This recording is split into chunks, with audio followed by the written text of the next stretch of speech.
There was a time when anyone would tremble upon hearing the name John D. Rockefeller. Not only was he the world's first billionaire, he's one of the richest people in human history, with a fortune equivalent to over $400 billion today. His empire, Standard Oil, became the most dominant monopoly in the world by brutally crushing competitors, taking control of multiple industries and treating business as if it was war.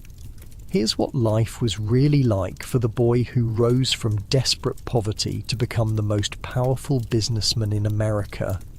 If you use these to fall asleep, hit subscribe so you don't miss any. Comment where you're at and the time too. Kind of fun seeing all the different places. Someone from Iceland commented once and I had to Google what time zone that even is. We're heading to the 1800s in a minute. First, though, get comfortable. Seriously, take a second. Adjust whatever needs adjusting. You're not going to want to move once we start. It's pre-dawn in upstate New York, 1845. The bitter cold seeps through the cracks in the wooden walls of the farmhouse. You're stirring awake on your corn husk mattress, the scratchy wool blanket barely keeping the chill at bay. Your body knows it's time to get up. Farm work waits for no one, not even a 6-year-old kid. The first thing that hits you is the hunger, not the normal kind of hungry you might feel now, lying in your comfortable bed. This is the hollow, constant ache of someone who never quite gets enough food. Your stomach is making that weird gurgling noise again. You're John D. Rockefeller, and right now, you're about as far from a billionaire as humanly possible. The floor is ice cold against your bare feet as you climb out of bed. No central heating here, just a faint glow from the kitchen hearth that barely touches the corners of the house. Your breath comes out in visible puffs. A rooster crows outside and you hear your mother already moving around, probably saying her morning prayers. The Rockefellers are strict Baptists. God comes before breakfast, always. John, time to fetch water. Your mother's voice calls from the kitchen. She sounds tired. She's always tired. This isn't like your warm bathroom with running water and indoor plumbing. No, you're about to grab a wooden bucket and walk to the well, break the ice on top and haul that water back to the house. Your arms will ache halfway there. Your fingers will go numb. But if you don't do it, nobody drinks or washes today. This was daily life for the richest man in American history. Weird to think about, right? I spent way too long researching 19th century rural hygiene habits for this, like concerningly long. And let me tell you, the Rockefeller family wasn't exactly living the high life. Their farmhouse was barely holding together. The clothes they wore were patched and repatched, and everybody was hungry pretty much all the time. But here's where it gets interesting. While you're hauling that water back to the house, your mind is already working. Even at 6 years old, you're thinking about money differently than other kids, like when you found that turkey nest in the woods last week. Remember that? You followed a wild turkey through the trees, watched where it went, and discovered its eggs. Most kids would have just taken the eggs for breakfast, but not you. You carefully gathered them up and brought them home to hatch. Why? Because a few turkeys could be sold for more than a bunch of eggs. You're already thinking about investments, about delayed gratification, about growing wealth. At 6, John, did you collect those eggs like I asked? Your mother's looking at you, dark circles under her eyes. Yes, Mom. And I've been thinking, you say, your voice small but determined. If we let some hatch, we could raise more turkeys and sell them at market for more money. She gives you a tired smile. Always with the schemes, aren't you? The turkey thing isn't just a cute story I made up, by the way. It actually happened. Little John Rockefeller was hustling poultry before most kids learned to tie their shoes, and he sold those turkeys for a tidy profit, then immediately started thinking about how to grow that little bit of money. So, what made John different? Why was this kid destined to become absurdly, disgustingly rich when his neighbours were all stuck in the same poverty? Part of it was his father, but not in the way you might think. Where's father, you ask, already knowing the answer. Your mother's face tightens. Business, she says simply. He'll be back when he can. The adults call your father Devil Bill behind his back, and it's not just because of his charm. William Avery Rockefeller is what people in the 1840s politely called a scoundrel, what they less politely called a complete waste of skin. He's off somewhere right now selling fake medicine to desperate people, calling himself Dr. William Livingston. He peddles bottles of mysterious liquid that supposedly cures cancer, fixes broken bones, makes you irresistible to the opposite sex, and probably whitens your teeth while it's at it. Imagine growing up knowing your dad is basically a con artist. That's John's childhood. He said he'd be back with money, your mother says, but her voice lacks conviction. Sometimes Bill does come back with money. He'll show up in the middle of the night, roaring drunk, tossing candy to the kids and pressing cash into your mother's reluctant hands. He'll stay for a week, maybe two, being loud and charming and filling the house with his presence. Then he'll vanish again. Sometimes for months. Your stomach rumbles as you chew on a piece of dry bread for breakfast. Your father's been gone for 6 weeks now. The money he left behind ran out 3 weeks ago. I'm going to check the turkey eggs, you announce, and your mother nods. Outside, in the rickety coop you built yourself, 3 turkey eggs are starting to crack. You watch, fascinated, as tiny beaks poke through. This is literally your investment hatching in front of you. Your mind races with calculations, how much you can sell them for, how many more you could breed, how long it would take to double your money. You're 6 years old, standing in the freezing cold, watching turkey eggs hatch and thinking about compound interest. That's not normal, dude. The weirdest part? While Bill is off being the worst, John develops an almost obsessive honesty. Like the moral pendulum swung completely in the opposite direction. His mother drilled religious values into him and he took to them with scary intensity. Waste not, want not, she'd say, scraping every last molecule of food from her plate. A penny saved is a penny earned, as she carefully recorded every single expense in her little book. These weren't just cute sayings to John, they were survival. They were the difference between eating and going hungry. But then something happens that changes everything.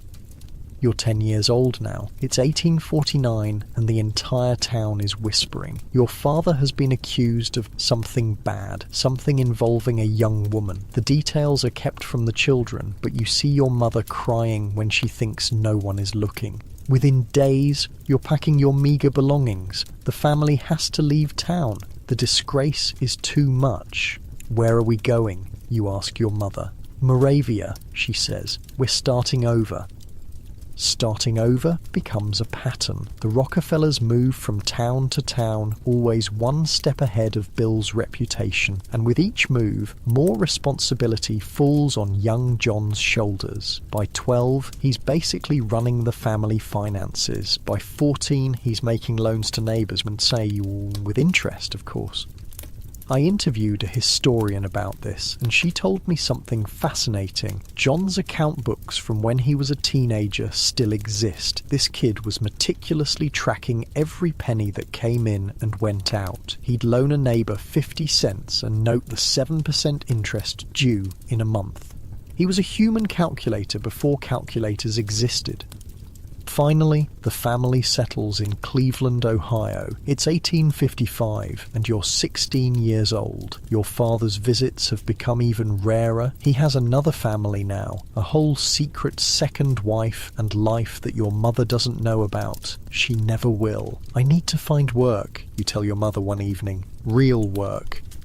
You've been helping on the farm, selling turkeys, doing odd jobs for years, but college isn't an option. There are 5 kids in the family now, and someone has to put food on the table. That someone is you. What kind of work, John? She asks. You straighten your carefully mended jacket. I'm going to work for a merchant or a bank, somewhere I can learn about business.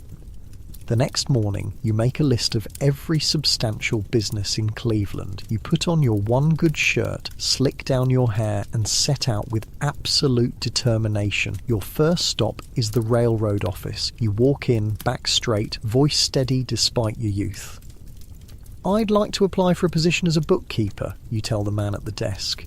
He looks up, sees a skinny 16-year-old and literally laughs in your face. Son, you're not even old enough to shave. Come back in 5 years. This happens at the next place too, and the next, and the next. You're how old? The bank manager asks incredulously. 16, sir, but I'm good with numbers. Very good. He's already shaking his head. Come back when you're a man. 6 weeks, 6 long weeks of rejection. Every morning you get up, put on that same shirt and try again. Most people would have given up after the first 10 rejections. You're on number 30-something and still going. Then, on September 26, 1855, you walk into Hewitt & Tuttle, a small produce commission firm. They need a bookkeeper. You show them your handwriting, which is impeccable. You demonstrate your quick mental math. Can you start today? The owner asks. You blink, surprised. Yes, sir. Right now, sir. Good. Get to work. He doesn't mention salary. For the rest of his life, John Rockefeller celebrated September 26th as Job Day. Not his birthday, not Christmas. This day, the day he got his foot in the door of the business world. He considered it the most important day of his life. The work is grueling. You're at the office from 7 in the morning until often 9 or 10 at night. Your eyes burn from squinting at columns of numbers. Your fingers are permanently stained with ink, but you're learning. Every transaction, every negotiation, every business practice, you're absorbing it all like a sponge. One day, your boss comes in with a check for $4,000, a staggering sum in 1855. He puts it in the safe and leaves for lunch. You know the combination. When he's gone, you open the safe just to hold the check in your hands. You stare at it, mesmerized by what it represents. I am bound to be rich, you whisper to yourself. Bound to be rich. This becomes your daily mantra. Every morning before work, you look in the mirror and repeat, I am bound to be rich. Not hoping, not wanting, bound. Like it's already decided, just waiting to happen. After 3 months, you finally get your first payment. $50 for 3 months' work. That's about 50 cents a day. But your bosses are impressed with your dedication. They raise your salary to $300 per year, roughly $11,000 in today's money. It's not much, but it's enough for independence, enough to help support your mother and siblings, and even with this tiny income, you immediately begin giving 10% to charity, something you'll continue doing for the rest of your life. I know, it's weird to think of the ultimate capitalist robber baron as charitable, but there are actual church records showing John's donations from when he was making basically nothing. The guy was complicated. For 2 years, you work your fingers to the bone at Hewitt & Tuttle. You master every aspect of the business, but then the economy slows down and one of the partners quits. Suddenly, all his responsibilities fall on you, but your salary doesn't increase. You start to see the writing on the wall. The business is struggling. It might not survive much longer. Most people would panic. You see opportunity. In your boarding house, you've become friends with a chemist named Maurice Clark who works nearby. He's 28, you're just 18, but you've impressed him with your business knowledge and work ethic. One evening, over a simple dinner, Maurice leans forward. I've been thinking of starting my own produce commission business, but I need a partner who understands the books. You don't hesitate. I'm your man. You'd need to invest $2,000, Maurice says. Can you raise it?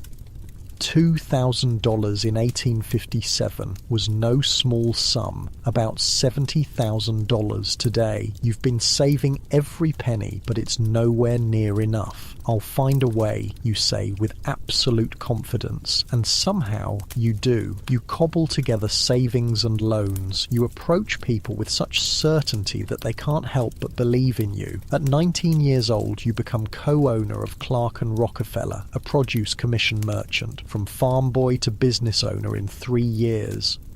The early days are brutal. You and Maurice work from dawn until midnight. You travel constantly, meeting with farmers and merchants, building connections. Your feet develop blisters on top of blisters. You sometimes sleep on sacks of grain when there's no time to go home.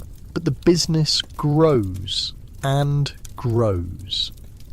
Here's the crazy part. You guys need more capital to expand, so you come up with this absolutely wild strategy. You go around Cleveland publicly saying that Clark & Rockefeller is looking to invest $10,000 in something. You don't have anywhere near that money, but you create the impression of success. And it works. Banks suddenly want to lend to you. The successful-looking business gets the credit it needs to actually become successful. It's basically fake it till you make it, 1850s style. Then the Civil War breaks out. As a devout Baptist, you strongly oppose slavery. The Union cause matters to you, but you also have 6 mouths to feed at home. Your mother and siblings still rely on your income, so instead of enlisting yourself, you pay $300 for a substitute soldier. This was legal back then, and you even equip several more Union soldiers out of your own pocket. Meanwhile, the war creates an economic boom in the northern states. Cleveland becomes a strategic location for the Union. Food prices inflate dramatically. Your produce business quadruples almost overnight. By 1862, you and Maurice clear a profit of $17,000, over $500,000 in today's money. Not bad for a 23-year-old who started with nothing, but something even bigger is about to land in your lap. One evening, a man named Samuel Andrews comes to your office. He's a young English chemist with an interesting proposition. Before electricity, people lit their homes with oil lamps. Traditionally, this oil came from whales, but whaling was expensive and difficult, and some whale species were being hunted to near extinction. But in 1859, people had discovered you could extract rock oil or petroleum by drilling into the ground, and it burned just as well as whale oil. Andrews has a secret process for refining this crude oil using sulfuric acid, turning it into something called kerosene, which burns cleaner and brighter than regular oil. He needs investors to build a refinery in Cleveland, which is conveniently located just a day's ride from the Pennsylvania oil regions. You and Maurice look at each other. You've got money to spare now thanks to the war boom. Why not diversify? You lend Andrews $4,000 to set up his refinery, considering it a side venture while you continue with your produce business. But within a year, something unexpected happens. The oil refinery starts making more money than your main business. A lot more money. We need to talk, you tell Maurice one day, ledgers spread open before you both. Look at these numbers. The oil business is wildly profitable, but it's also unstable and risky. The supply fluctuates dramatically. Sometimes there's so much oil that prices crash to 10 cents a barrel. Other times it seems like the oil fields are drying up and prices soar to $14. Many people think oil is just a temporary fad that will soon run out. But you see something different. You see the future. We should sell the produce business, you say. Go all in on oil. Morris stares at you like you've lost your mind. That's insane. The produce business is stable. Oil could be gone tomorrow. Oil isn't going anywhere, you say with that eerie certainty that's become your trademark. This is just the beginning. The argument goes back and forth for weeks. Finally, Maurice agrees to switch to oil, but he's nervous. The volatility of the market keeps him up at night. And then, in 1865, after a particularly rough patch in the oil business, Maurice reaches his breaking point. "I want out," he tells you. "Buy my share." The price he names is $72,500, about $135 million in today's money. It's a fortune, and to buy him out, you'll need to go into significant debt. Everyone thinks you're crazy to take on this risk. The oil business is too unpredictable, too dangerous. You could lose everything. But that same day, news arrives from Pennsylvania. A massive new oil field has been discovered. The market is about to be flooded with crude oil. Most refiners see this as a disaster. Prices will crash again. You see it differently. You see opportunity where others see catastrophe. "I'll buy your share," you tell Maurice, your voice steady despite the fear you're feeling inside. You're 26 years old. You've just gone all in on one of the riskiest industries in America, and now you need to find a way to crush your competition if you want to survive. The foundation of the world's greatest fortune was about to be laid, and it all started with that scared, hungry kid on a corn husk mattress. But how John Rockefeller went from ambitious young businessman to the most feared monopolist in American history, that's where things get really interesting. The morning sun filters through the window of your small Cleveland office. It's 1867, and you're staring at your ledger books with intense concentration. You've renamed the company Standard Oil, and you're plotting domination while most of your competitors are just trying to survive. This is what's wild about John Rockefeller. While everyone else saw the oil business as chaotic and unpredictable, he saw patterns, opportunity. He had this freakish ability to look at the same market everyone else was looking at and see something completely different. You push back from your desk and walk to the large map on your wall. Small red pins mark every competing refinery in Cleveland. Blue pins show the railroad routes. Green pins indicate your growing network of buyers and suppliers. To you, this isn't just a map. It's a battlefield. "Mr. Rockefeller," your clerk knocks softly. "Mr. Flagler is here to see you." And this is where the story takes a turn. Henry Flagler enters your office, and you immediately stand to greet him. He's about 10 years older than you, impeccably dressed and radiates confidence. But there's something else about him, a certain ruthlessness in his eyes that matches your own. "John," he says with a FMC handshake, "I've been looking at your operation. Impressive for a young man." "Thank you," you reply, gesturing for him to sit. "But I have plans for much more." What most people don't realize is that Rockefeller didn't build his empire alone. Henry Flagler was just as important to the creation of Standard Oil as John was. The two men were eerily similar. Religious, disciplined, detail-oriented, but Flagler had one quality that would change everything. He approached business like it was war.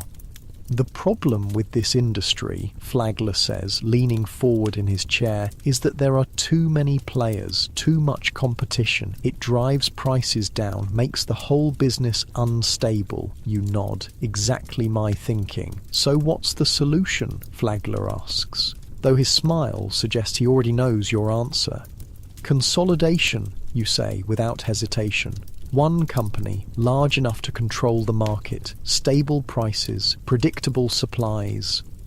Flagler's smile widens. "And who do you think should be that company?" You don't blink. "Standard Oil." Look, I've read through a ton of business histories, and this partnership between Rockefeller and Flagler was genuinely terrifying for their competitors. These guys weren't just trying to build a successful business, they were systematically planning to eliminate everyone else in the industry.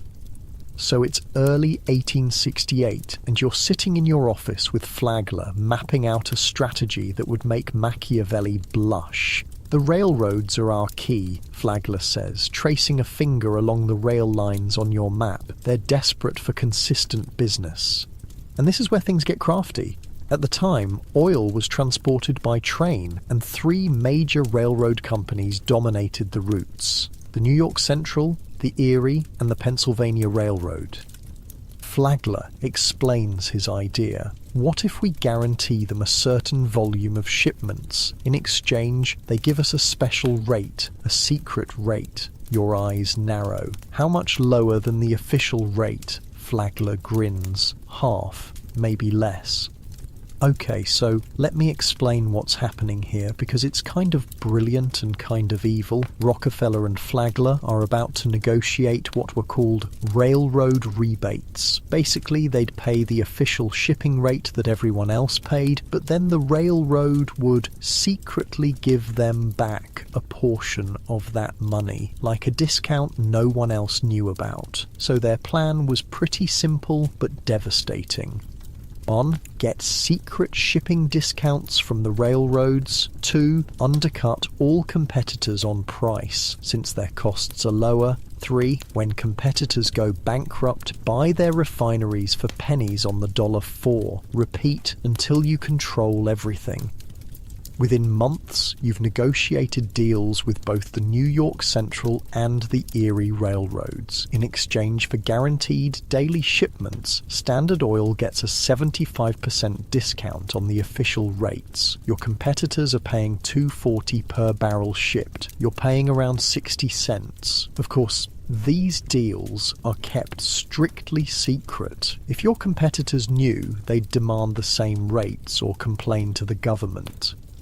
The actual meeting with the railroad executives was something straight out of a movie. Picture this: a private room in Cleveland's most exclusive hotel, cigar smoke hanging thick in the air, 4 men, you, Flagler, and 2 railroad executives, huddled around a small table speaking in hushed tones. Gentlemen, you say, your voice soft but commanding, Standard Oil can guarantee you 60 carloads of refined oil every day without fail.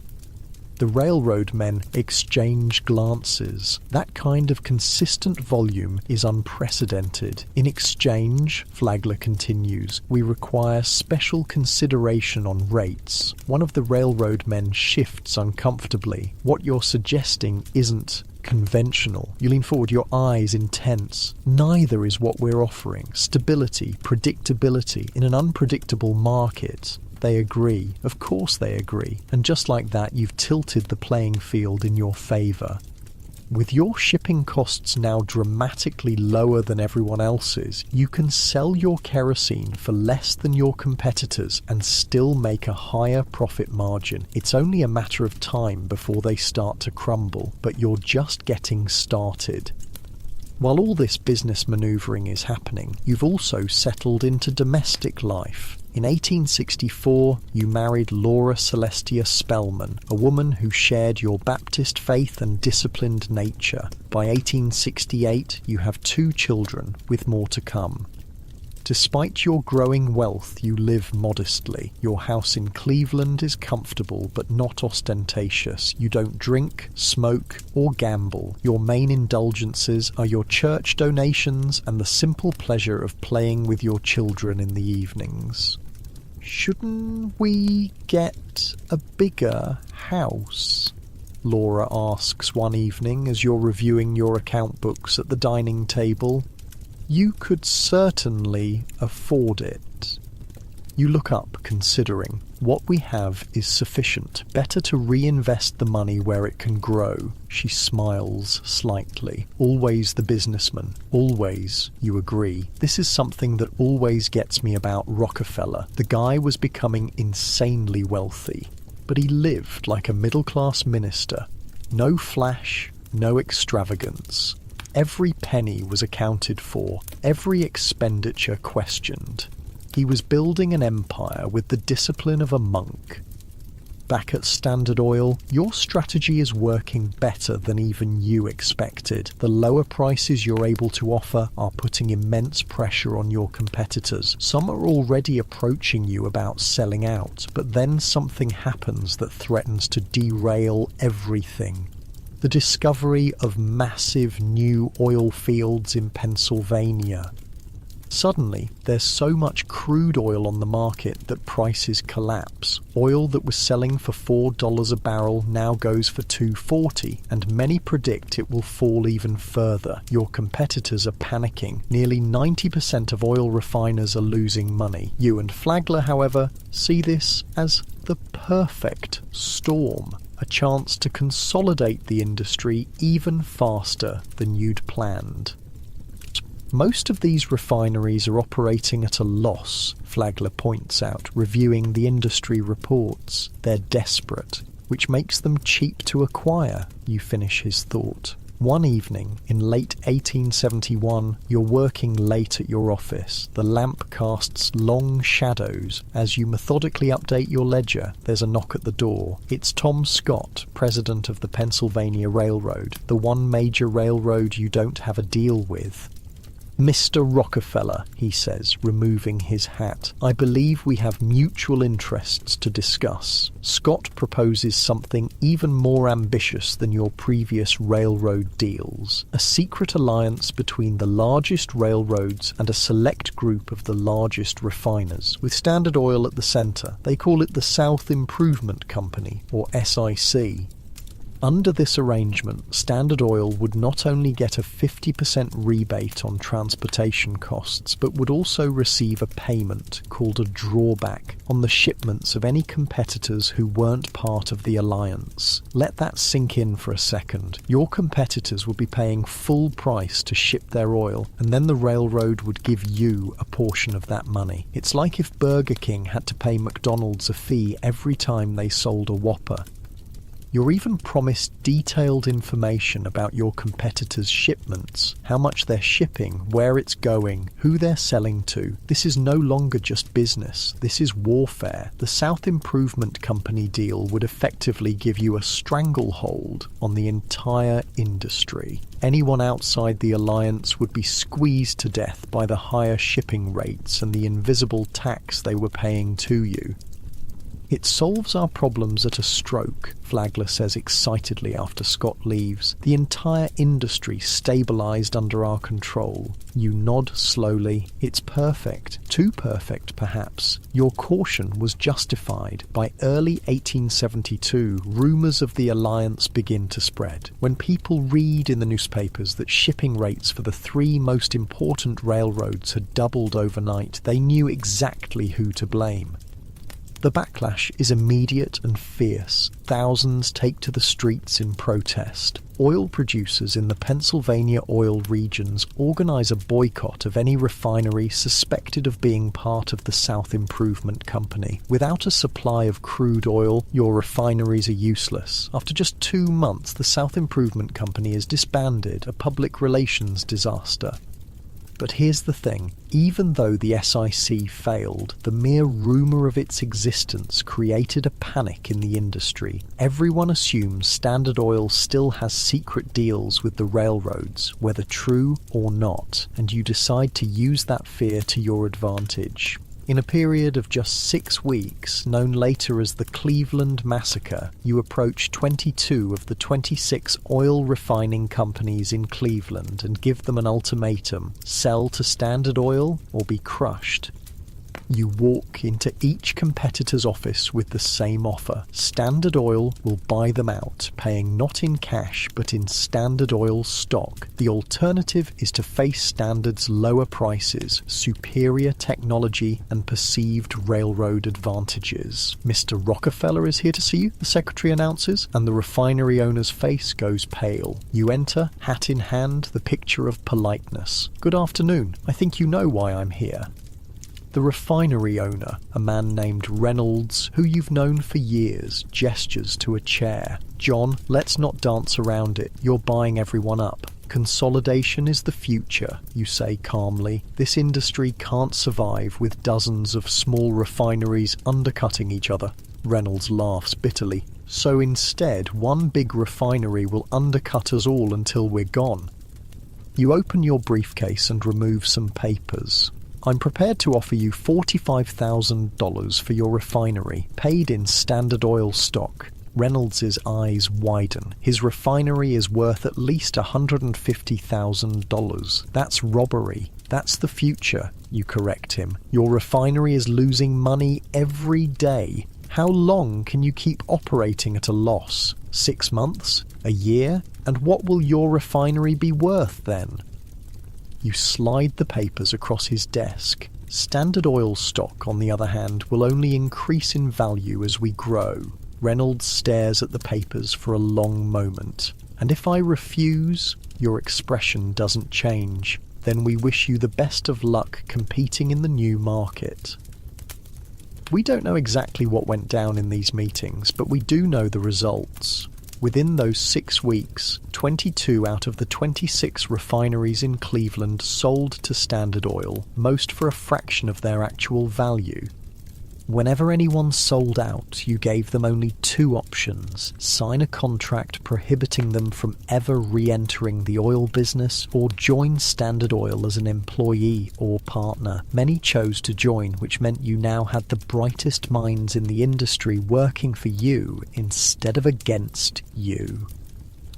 By mid-1872, you'd achieved something unprecedented. Standard Oil now controlled 85% of Cleveland's oil refining capacity.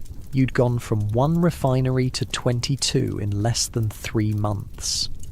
The funniest part about all this, John was only 33 years old. 33. While most guys his age were still figuring out what to do with their lives, he had already built the foundation of one of the greatest business empires in history.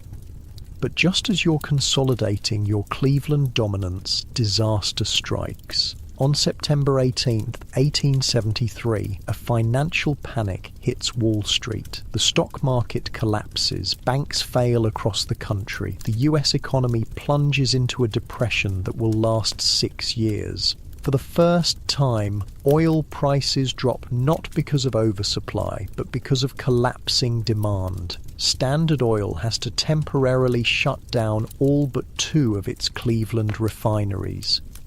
By 1874, a single barrel of oil is trading for just 48 cents, less than the cost of the wooden barrel it's stored in. It seems like the entire industry might collapse, but unlike your competitors, Standard Oil has carefully managed finances, excellent credit with banks, and modernized, efficient refineries. Even in these bleak conditions, you're still able to operate at a small profit while others bleed money. And as always, you see opportunity in crisis. You call Flagler into your office one cold January morning in 1874. The streets of Cleveland are nearly empty, businesses closed or operating at reduced hours. The Depression has left the city, like much of America, in a state of economic paralysis. Henry, you say, spreading a map on your desk, it's time to expand.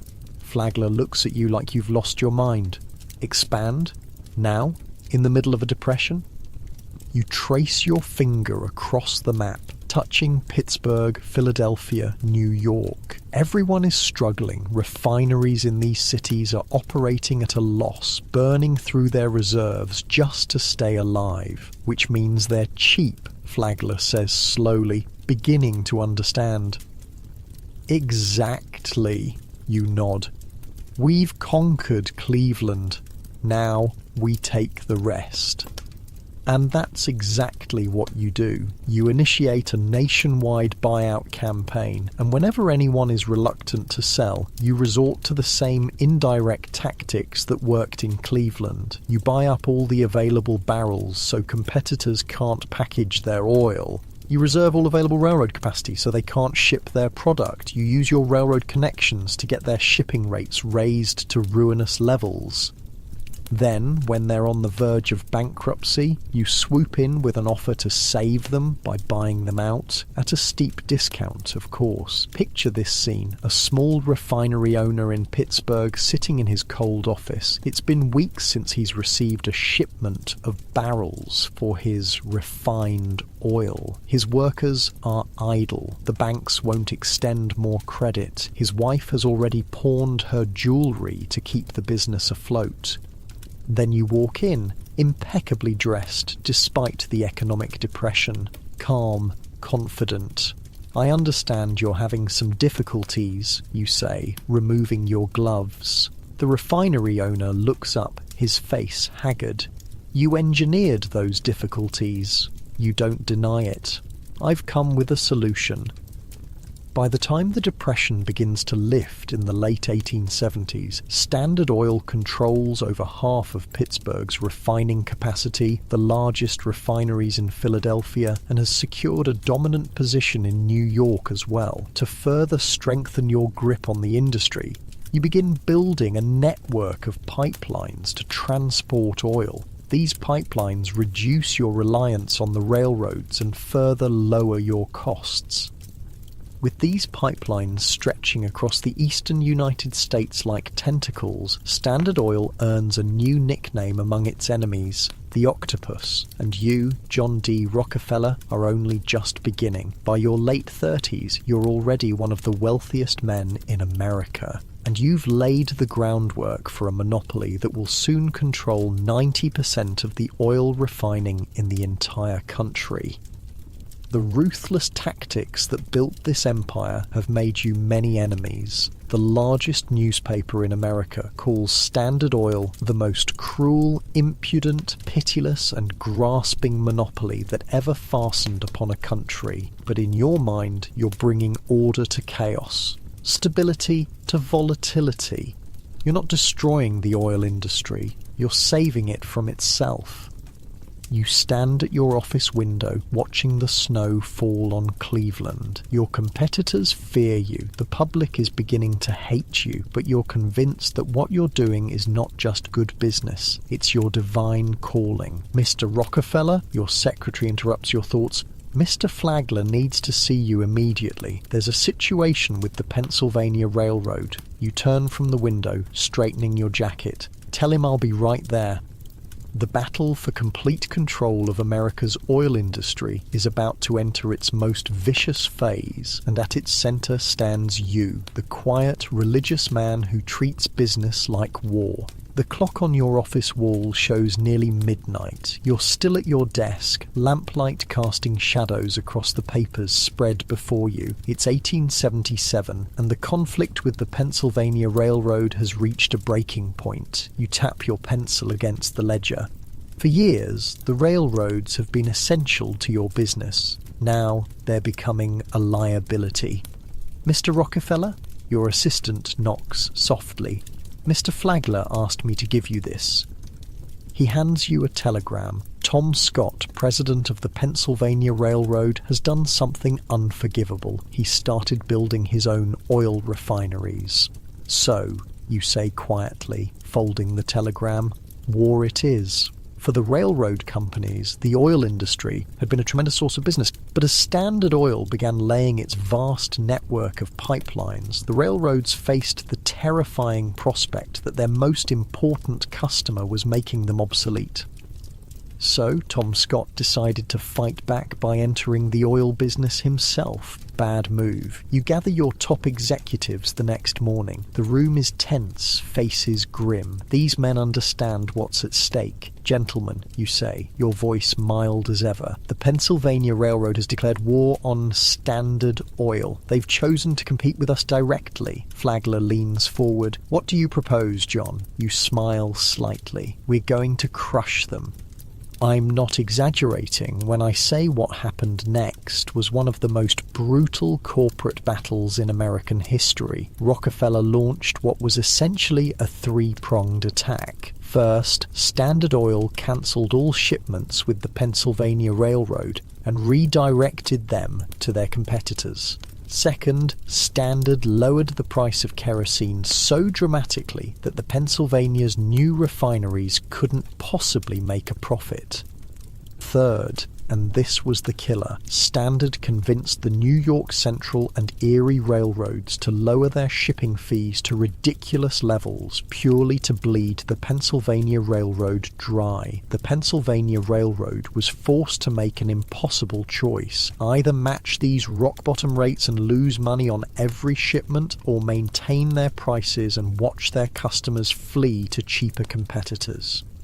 Tom Scott was trapped, and he knew it. He was literally paying refineries to use his railroad just to maintain some semblance of market share. But the consequences of this corporate war spread far beyond just Standard Oil and the Pennsylvania Railroad. The B&O Railroad, another major line, also had to slash their rates and lay off workers to compete. And here's where things get really dark.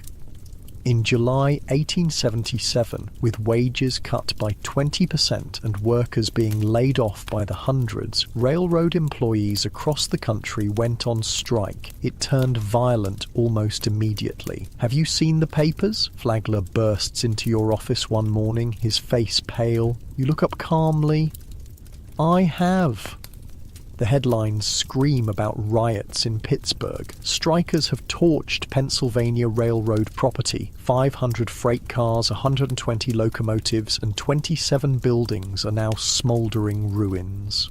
Dozens are dead. And while you didn't directly cause this violence, your business tactics helped set the stage for it. Flagler paces nervously. This is getting out of hand, John. Perhaps we should ease the pressure. But you see an opportunity even in this chaos. The Pennsylvania Railroad is more vulnerable than ever. Now is not the time to relent, you say. Now is the time to end this. A few days later, Tom Scott, once the titan of the railroad industry, sends a representative to your office. The Pennsylvania Railroad is ready to surrender. You orchestrate a massive deal with all the major railroads. Standard Oil will give the Pennsylvania Railroad 47% of its shipping business. The New York Central, the Erie, and the B&O will share the rest. In exchange, you demand a very large secret rebate on the Pennsylvania's rates, detailed information about competitors' shipments, and 20 cents for every barrel that passes through any of the railroads. The railroads have no choice but to agree. By 1879, Standard Oil effectively controls the entire oil industry and has tremendous influence over the railroads as well. But there's an unexpected consequence of your victory. Tom Scott, broken by his defeat, suffers a stroke shortly after the deal is signed. He dies within a year, and this creates a powerful enemy for you. Scott had been a mentor to a young Andrew Carnegie, who is now the dominant force in the American steel industry. Carnegie blames you for Scott's death and vows revenge. The King of Oil versus the King of Steel, two of the wealthiest, most powerful men in America, now locked in a bitter personal rivalry. Carnegie once reportedly said of you, "Rockefeller is the only man who makes me uncomfortable when he enters a room." You felt similarly about him. Carnegie reminds me of myself, only he lacks balance. Despite all this corporate warfare, your personal life remains remarkably stable and modest. You move your family to New York City in the late 1870s, but rather than building some grandiose mansion, you purchase a comfortable but unpretentious home.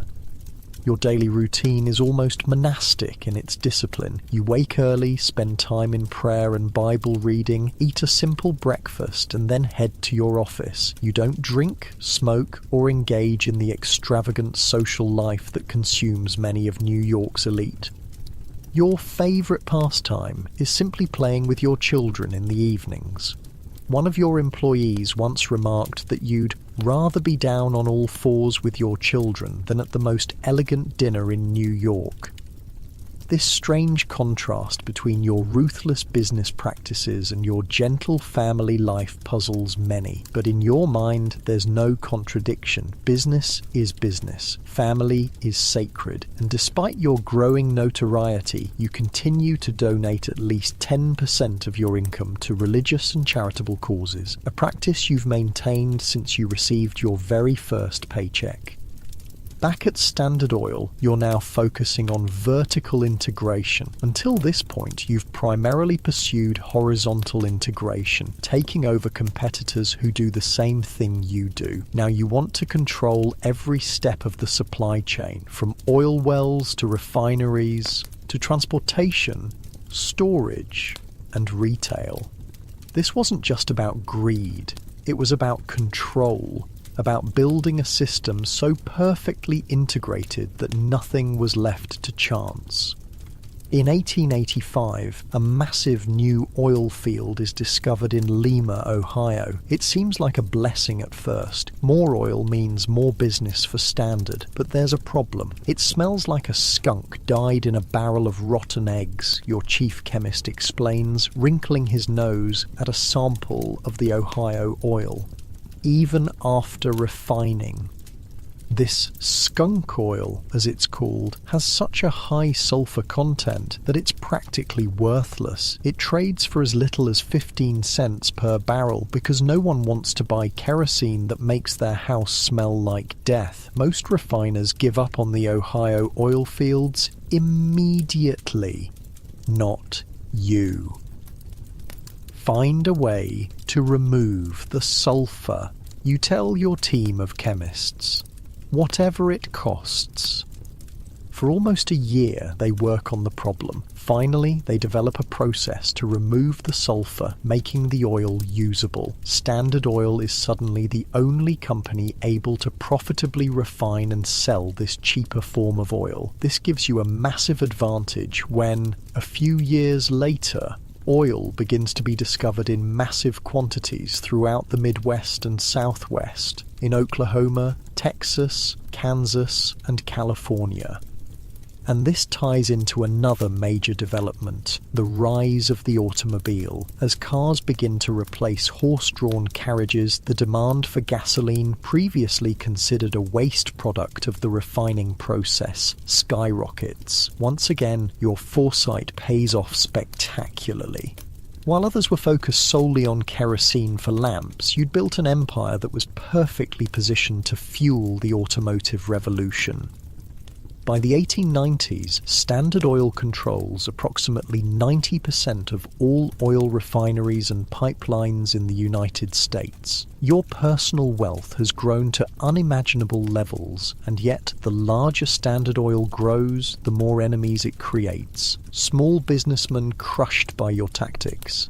Politicians offended by your power. Journalists outraged by your monopolistic practices. You start to take a more hands-off approach to the daily operations of Standard Oil, delegating more responsibilities to trusted lieutenants. Part of this is strategic. By distancing yourself personally from some of the company's more aggressive tactics, you create a buffer between yourself and public criticism. But it's also practical. The empire has grown too vast for any one person to manage directly. Standard Oil now has operations in multiple states and countries, thousands of employees, and a dizzying array of subsidiaries and associated companies. "Mr. Rockefeller seems tired today," one of your secretaries whispers to another as you pass by. You pretend not to hear, but it's true. You're approaching 50. The stress of building and defending your empire is taking its toll. You've developed digestive problems, and your hair has fallen out completely. Despite being one of the richest men in the world, you now subsist primarily on crackers, milk, and a few simple vegetables, all your stomach can handle. But even as your personal involvement in day-to-day operations decreases, your wealth continues to grow at an astonishing rate. With Standard Oil's near-total dominance of the oil industry and the increasing importance of oil in the American economy, money flows into your coffers in ever-increasing amounts. You begin to think more seriously about how to manage this vast fortune. For a man as methodical as you, simply piling up wealth for its own sake isn't satisfying. There must be a purpose, a plan, a system. That's when you hire Frederick Gates, a Baptist minister, to help you manage your philanthropic activities. It's an unconventional choice, a minister rather than a financial expert, but it proves to be brilliant. Years later, when asked who the greatest businessman you ever met was, you'll point to Frederick Gates. Gates helps you organize your charitable giving and make strategic investments that grow your non-oil wealth substantially. He also serves as a mentor to your son, John D. Rockefeller Jr., who's now finishing his education at Brown University. Together, Gates and Junior begin to transform your haphazard personal investments into a systematic portfolio that will eventually multiply your fortune far beyond what even Standard Oil could generate. One of their most significant investments is in iron ore. On Gates' advice, you purchase vast tracts of the Mesabi Range in Minnesota, which contains some of the richest iron deposits in North America. This puts you on a collision course with Andrew Carnegie, who needs iron ore for his steel mills. The rumour spreads that you're planning to build your own steel mill to compete directly with Carnegie. It's not true, at least not yet, but the mere possibility terrifies Carnegie. Mr. Rockefeller, your secretary interrupts your thoughts one afternoon. Mr. Carnegie's representative is here to see you. The meeting that follows leads to one of the most lucrative deals in American business history. Carnegie agrees to buy a minimum of 600,000 tons of ore from your mines every year and to transport it exclusively through your railroads. In exchange, you agree never to enter the steel business, and Carnegie gets a secret rebate on the ore, ironically similar to the railroad rebates that helped you build Standard Oil. The deal is so profitable for both of you that a wall of silence descends around it. Neither of you wants competitors or the government to know just how much money you're making, but someone else has noticed the immense potential of this partnership. J.P. Morgan, the most powerful banker in America. Morgan sees an opportunity to create something even bigger than Carnegie Steel or Standard Oil. He envisions a steel monopoly that combines Carnegie's mills with your iron ore mines and several other major steel companies. One winter morning in 1901, Morgan sends a representative to meet with you. Mr. Morgan would like to discuss the purchase of your Mesabi Range holdings, the man says. You surprise him by replying, "He should speak with my son about that." Morgan is initially dismissive of having to negotiate with your 27-year-old son. He assumes Junior will be an easy mark, but when Morgan meets with Junior and bluntly asks, "What's your price?" Junior isn't intimidated. "Mr. Morgan," he says calmly, "I think there must be some mistake. I did not come here to sell. I understood you wished to buy." By insisting that Morgan name the price first, Junior gains the upper hand in the negotiations. Morgan, taken aback by the young man's composure, has to reconsider his approach. Eventually, Morgan offers $88.5 million in US steel stock for your iron ore holdings, the equivalent of over $3 billion today. You accept, and US Steel becomes the first billion-dollar corporation in American history, and you now own a substantial portion of it. While all this is happening, Standard Oil continues to grow more powerful and more profitable. The rise of the automobile has turned gasoline from a waste product into liquid gold. Your empire now spans the globe, with operations in Europe, Asia, and the Middle East. But as the 19th century gives way to the 20th, a new threat emerges. The progressive movement, led by journalists and politicians determined to break the power of monopolies, sets its sights on Standard Oil. They call men like you robber barons, industrial monarchs who've built empires through questionable means. The press portrays you as a cold, calculating villain who crushes smaller businesses without remorse. The irony is that as these attacks intensify, you're actually less and less involved in the day-to-day operations of Standard Oil. You're in your 60s now, in semi-retirement, focused more on your philanthropic activities than on business. But to the public, you are Standard Oil, and Standard Oil is increasingly seen as the enemy of the common man. One evening, you're sitting in your library reading the latest newspaper articles about yourself. They're not flattering. Father, Junior enters the room, concern on his face. Have you seen what they're saying? You fold the newspaper calmly. I have. Doesn't it bother you? He asks.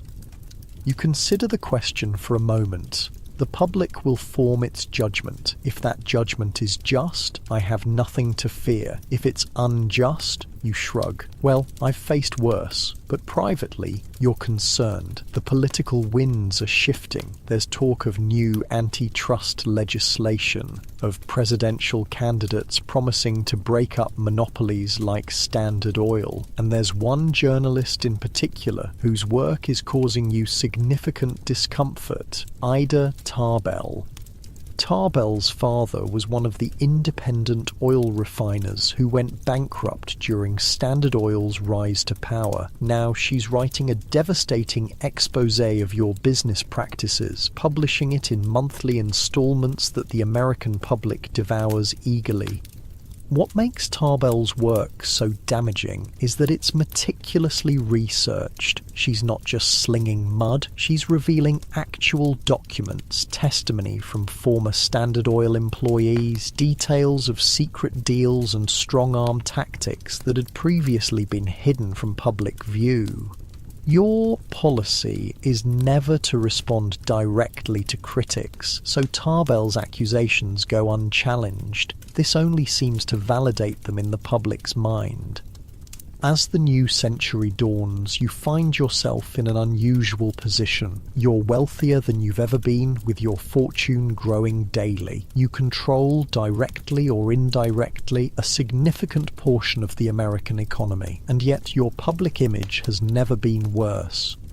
Presidents Theodore Roosevelt and William Howard Taft both make breaking up Standard Oil a key part of their political agendas. The Sherman Antitrust Act, previously seldom enforced, is now being wielded against your company. The legal battles begin, and they will stretch on for years. Standard Oil fights in court after court, winning some cases, losing others, but always facing more legal challenges. You watch these developments with growing detachment. Your son and Frederick Gates are increasingly handling both your business and philanthropic affairs. Your health is fragile. You spend more time at your estates in New York and Florida trying to recover your strength. Sir? Your butler interrupts your breakfast one morning in 1909. There's a telephone call for you. It's Mr. Gates. You pick up the receiver. Yes, Frederick?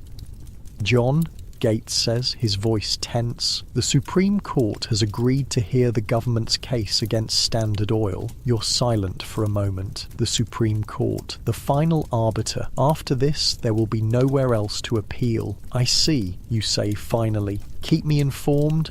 You hang up and return to your breakfast, your face betraying no emotion, but inside you know that the empire you spent your life building is facing its greatest threat yet. The stage is set for the most significant antitrust case in American history. The outcome will not only determine the fate of Standard Oil, but will reshape the entire American business landscape for generations to come. And all of this from the boy who once followed a turkey into the woods to steal its eggs. The morning sun streams through the windows of your mansion in Pocantico Hills, your estate north of New York City. It's 1910, and at 71 years old you've grown accustomed to a certain routine. Wake before dawn, light stretching, a simple breakfast of toast, milk, and fruit. Reading the Bible. Prayer.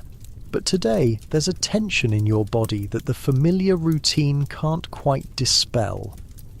Sir, your butler says, entering with the morning newspaper, I thought you might want to see this immediately. The headline screams across the front page, Supreme Court to rule on Standard Oil case tomorrow. You take the paper with a steady hand, though your heart rate picks up slightly. Tomorrow. After years of legal battles, it all comes down to tomorrow. "Will you be going into the city today, sir?" the butler asks. You consider for a moment. "No, I think I'll play golf instead." This is not a joke. On the day before the Supreme Court decided the fate of Standard Oil, Rockefeller actually went golfing. The man had ice in his veins. As your chauffeur drives you to the golf course, you gaze out at the Hudson River. The Standard Oil case has been winding through the courts for years now. President Theodore Roosevelt, who called men like you malefactors of great wealth, made breaking up your company a personal crusade. The government's lawsuit alleges that Standard Oil has violated the Sherman Antitrust Act by monopolizing the oil industry and restraining trade. The evidence against you is substantial. Records of railroad rebates, predatory pricing, corporate espionage, and secret ownership of supposedly independent competitors. Your lawyers have fought brilliantly at every turn, but you've known for some time that the tide of public and political opinion has turned against you, against monopolies in general. At the golf course, your regular partners are waiting, wealthy men like yourself, though none quite as wealthy. "Big day tomorrow, John," one says as you approach. You smile pleasantly. Every day is a big day when the Lord grants you the health to enjoy it. They exchange glances. Your calm in the face of potential disaster is unnerving. "You're not worried?" another asks incredulously. You select a club, considering. Worry never solved anything. The Supreme Court will decide as it will. I've done my work. Now it's in God's hands. The funny thing is, you meant it. This wasn't just a show for your golf partners. Rockefeller had this almost eerie acceptance of things beyond his control. He'd spent decades building Standard Oil with meticulous planning and ruthless execution. But once something was truly out of his hands, he had this ability to just let it go. The next morning, you're having breakfast when the telephone rings. It's Frederick Gates. "John," he says, his voice tight with tension, "the court has ruled." You set down your spoon carefully. "Go on." They've ordered Standard Oil to be dissolved, broken into separate companies within 6 months. There's a long pause. Gates is clearly waiting for an explosion of anger, despair, something, but the seconds tick by in silence. "John? Are you there?" "Yes," you say calmly. "Thank you for letting me know." You hang up the phone and return to your breakfast. On May 15th, 1911, the Supreme Court found Standard Oil guilty of monopolizing the oil industry through illegal business practices. The court ordered the company to be split into 34 separate entities, each with its own board of directors. After 41 years, your empire had been dealt what appeared to be a fatal blow. That afternoon, reporters gather outside your estate, hoping for a comment. You rarely speak to the press, but today you decide to make an exception. You step out onto the porch, immaculately dressed as always, your bald head gleaming in the spring sunshine. "Mr. Rockefeller," one reporter calls out, "what's your reaction to the Supreme Court's decision?" You smile slightly. "I have nothing to say." "Sir, they've ordered Standard Oil to be broken up. Doesn't that upset you?" You regard them for a moment. "Have a pleasant day, gentlemen." And with that, you turn and go back inside, leaving them baffled by your apparent indifference. The truth is more complicated. The Supreme Court's decision is certainly not what you wanted. The company you built from nothing, the enterprise you crafted with such care and protected so fiercely, is to be dismantled. But there's an irony here that few people understand yet. By forcing Standard Oil to break up into dozens of smaller companies, the government may have actually done you a massive financial favour. See, the thing about monopolies is they're often undervalued by the market because they're seen as risky, precisely due to potential antitrust action. Their stock prices don't always reflect their true worth, but when you break a monopoly into smaller, more focused companies, Those new entities can sometimes be valued much higher collectively than the original monopoly was. You still own about a quarter of Standard Oil's stock. When the company splits into 34 different companies, you'll get your proportional share in each of them, and once those companies are open to public trading without the shadow of monopoly accusations hanging over them, well, the market might have some surprises in store. 3 months after the Supreme Court's decision, you're sitting in your library with Frederick Gates and Jr. reviewing the latest financial reports. "This can't be right," Junior says, frowning at the papers. Gates smiles slightly. "I've checked the figures 3 times. They're accurate." You lean back in your chair, a hint of amusement in your eyes. "So breaking up Standard Oil has made us richer, significantly richer," Gates confirms. "The combined value of your holdings in the successor companies has almost tripled since the breakup was announced." The stock market had reacted to the breakup by driving up the value of the newly independent companies. Investors were excited about the potential of these focused, efficient businesses freed from the legal troubles that had plagued Standard Oil. The government's attempt to punish you had instead made you wealthier than ever. By the end of 1911, your net worth was approaching $900 million, the equivalent of about $25 billion today, adjusted for inflation, and it was still growing. You were closing in on becoming the world's first billionaire. The next day, you're having lunch with Junior at your city residence. He's 37 now, a serious man with a strong sense of responsibility. "Father," he says, setting down his fork, "what do you intend to do now?" You look at him questioningly. "About the money," he clarifies. "It just keeps growing, even after the breakup. Something needs to be done with it." You nod slowly. This has been on your mind as well. For years, you've been giving substantial sums to various charities and educational institutions, but your wealth is increasing faster than you can give it away through these traditional channels. "I've been thinking," you say, "about establishing a foundation, something permanent, something that will continue the work long after I'm gone." Junior's eyes light up. This is clearly an idea that resonates with him. "What sort of work, specifically?" "The root causes," you say. "Not just treating symptoms of society's ills, but addressing their sources: education, medical research, public health." This is actually a pretty revolutionary idea for the time. Most wealthy people gave to charity, sure, but usually in a scattered, reactive way. Rockefeller was proposing something much more systematic and forward-looking.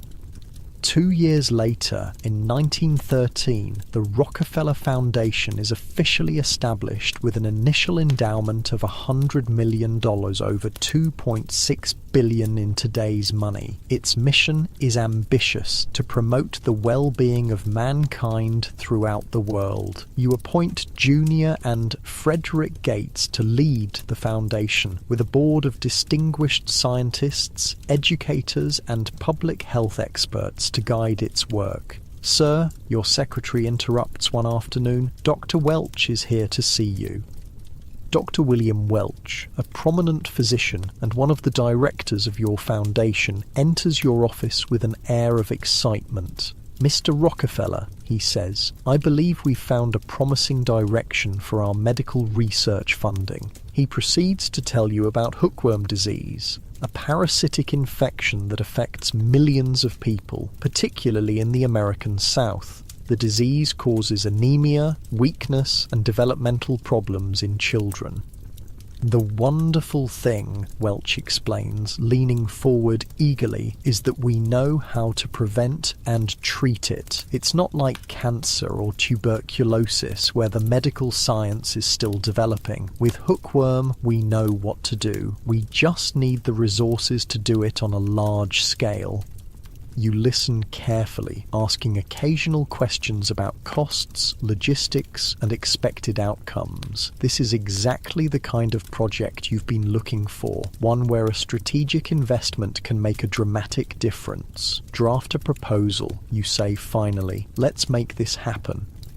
The Rockefeller Sanitary Commission for the Eradication of Hookworm Disease becomes one of your foundation's first major initiatives. Within a few years, it dramatically reduces the incidence of hookworm in the southern United States and establishes a model for future public health campaigns around the world. This is just the beginning. The Rockefeller Foundation goes on to fund the development of the yellow fever vaccine, establish the first schools of public health, modernize medical education, and support agricultural improvements that will eventually help feed millions. Your approach to philanthropy is the same as your approach to business: methodical, strategic, focused on maximum impact. You're not interested in having buildings named after you or receiving public accolades. You want results. Mr. Rockefeller, a reporter asks at a rare press conference, why are you giving away so much of your fortune? You consider the question. God gave me my money, you say simply. I believe the power to make money is a gift from God, to be developed and used to the best of our ability for the good of mankind. Despite your increasing focus on philanthropy, your wealth continues to grow at an astonishing rate. The successor companies to Standard Oil are thriving in the new automobile-centered economy. Your investments in mining, railroads, and banking are generating enormous returns. By 1916, you achieve what no one in history had achieved before. Your net worth passes $1 billion. You are the world's first billionaire.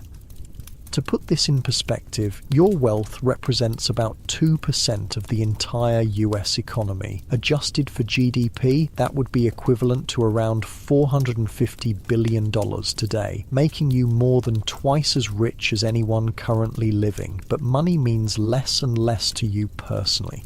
Your lifestyle remains relatively modest. You don't collect art or yachts or palatial homes around the world. Your pleasures are simple: family, golf, and watching your philanthropic work bear fruit.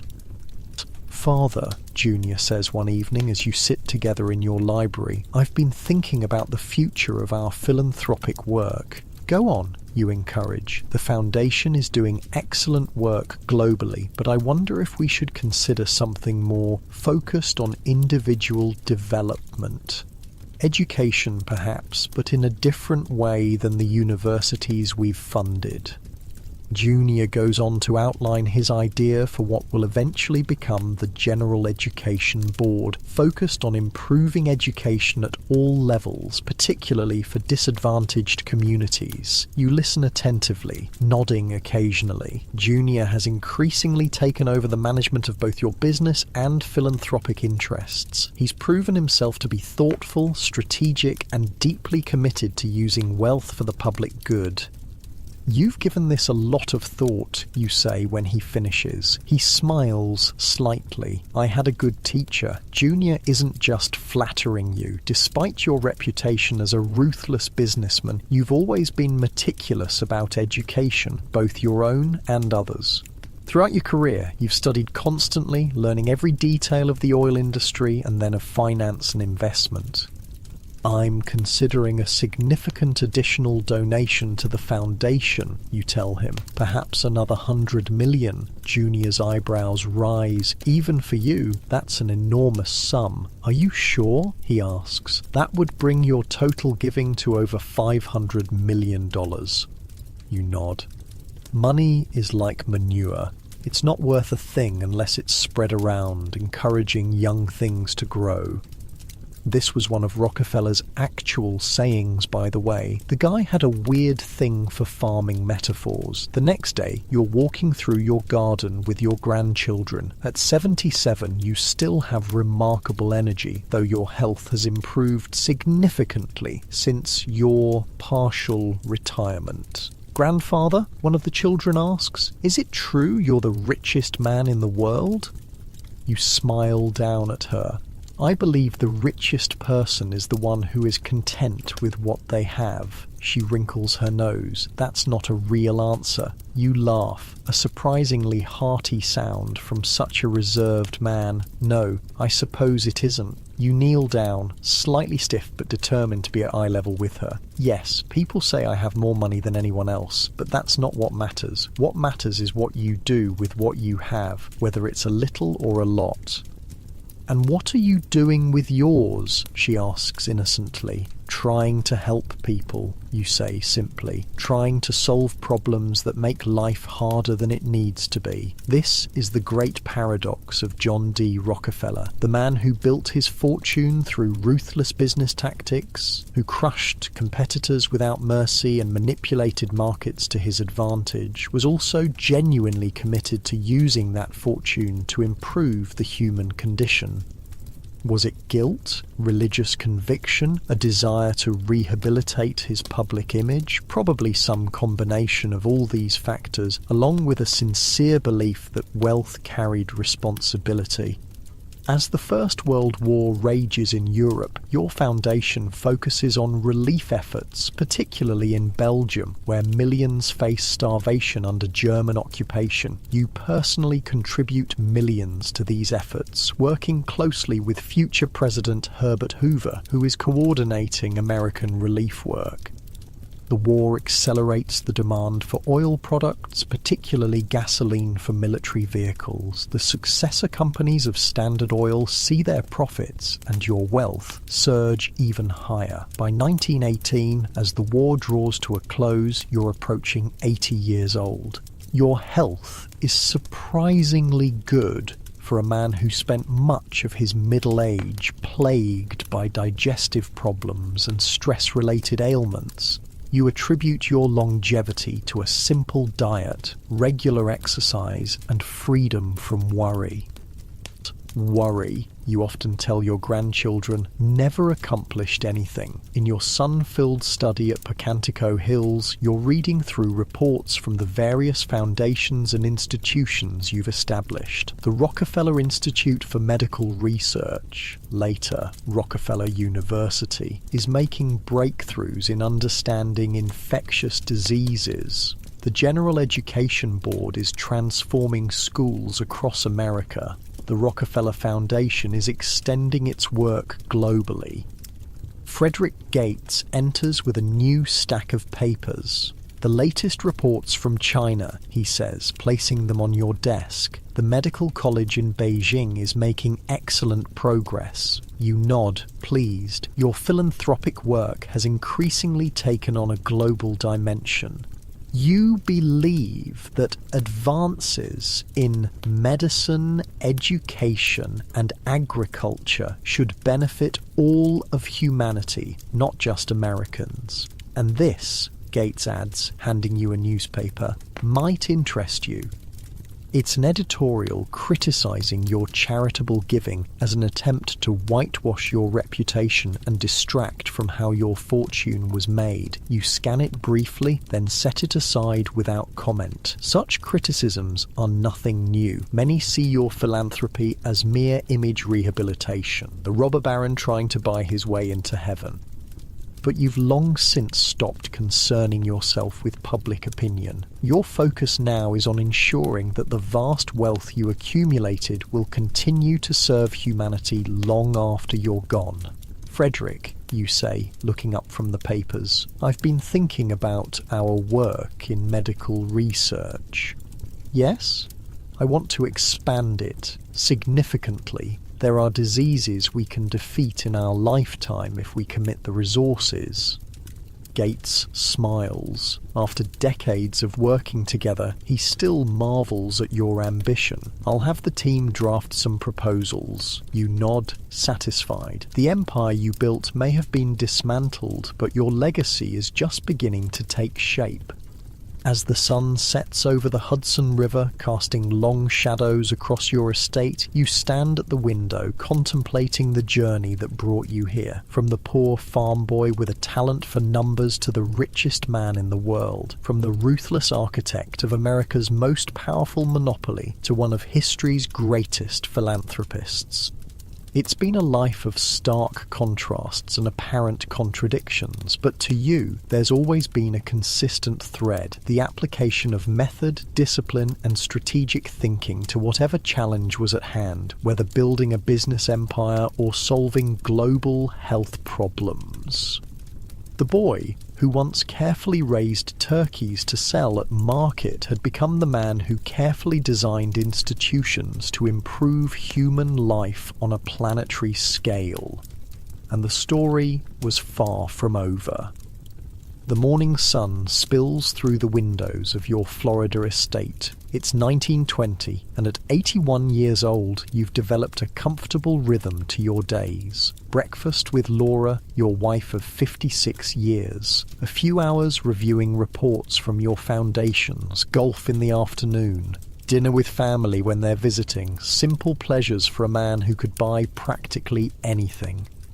Your hands, spotted with age but still steady, sort through the morning mail. Most of it is addressed to your office in New York, but some personal correspondence follows you to Florida. One envelope catches your eye. It's from a small Baptist church in Georgia. You open it carefully. Inside is a letter from the minister thanking you for your recent donation that saved their building from foreclosure. You smile slightly. The donation was modest by your standards, just a few $1,000s, but it meant everything to that small congregation. These quiet, personal acts of charity still give you more satisfaction than the millions you pour into your foundations. "John," Laura calls from the sunroom, "are you joining me for coffee?"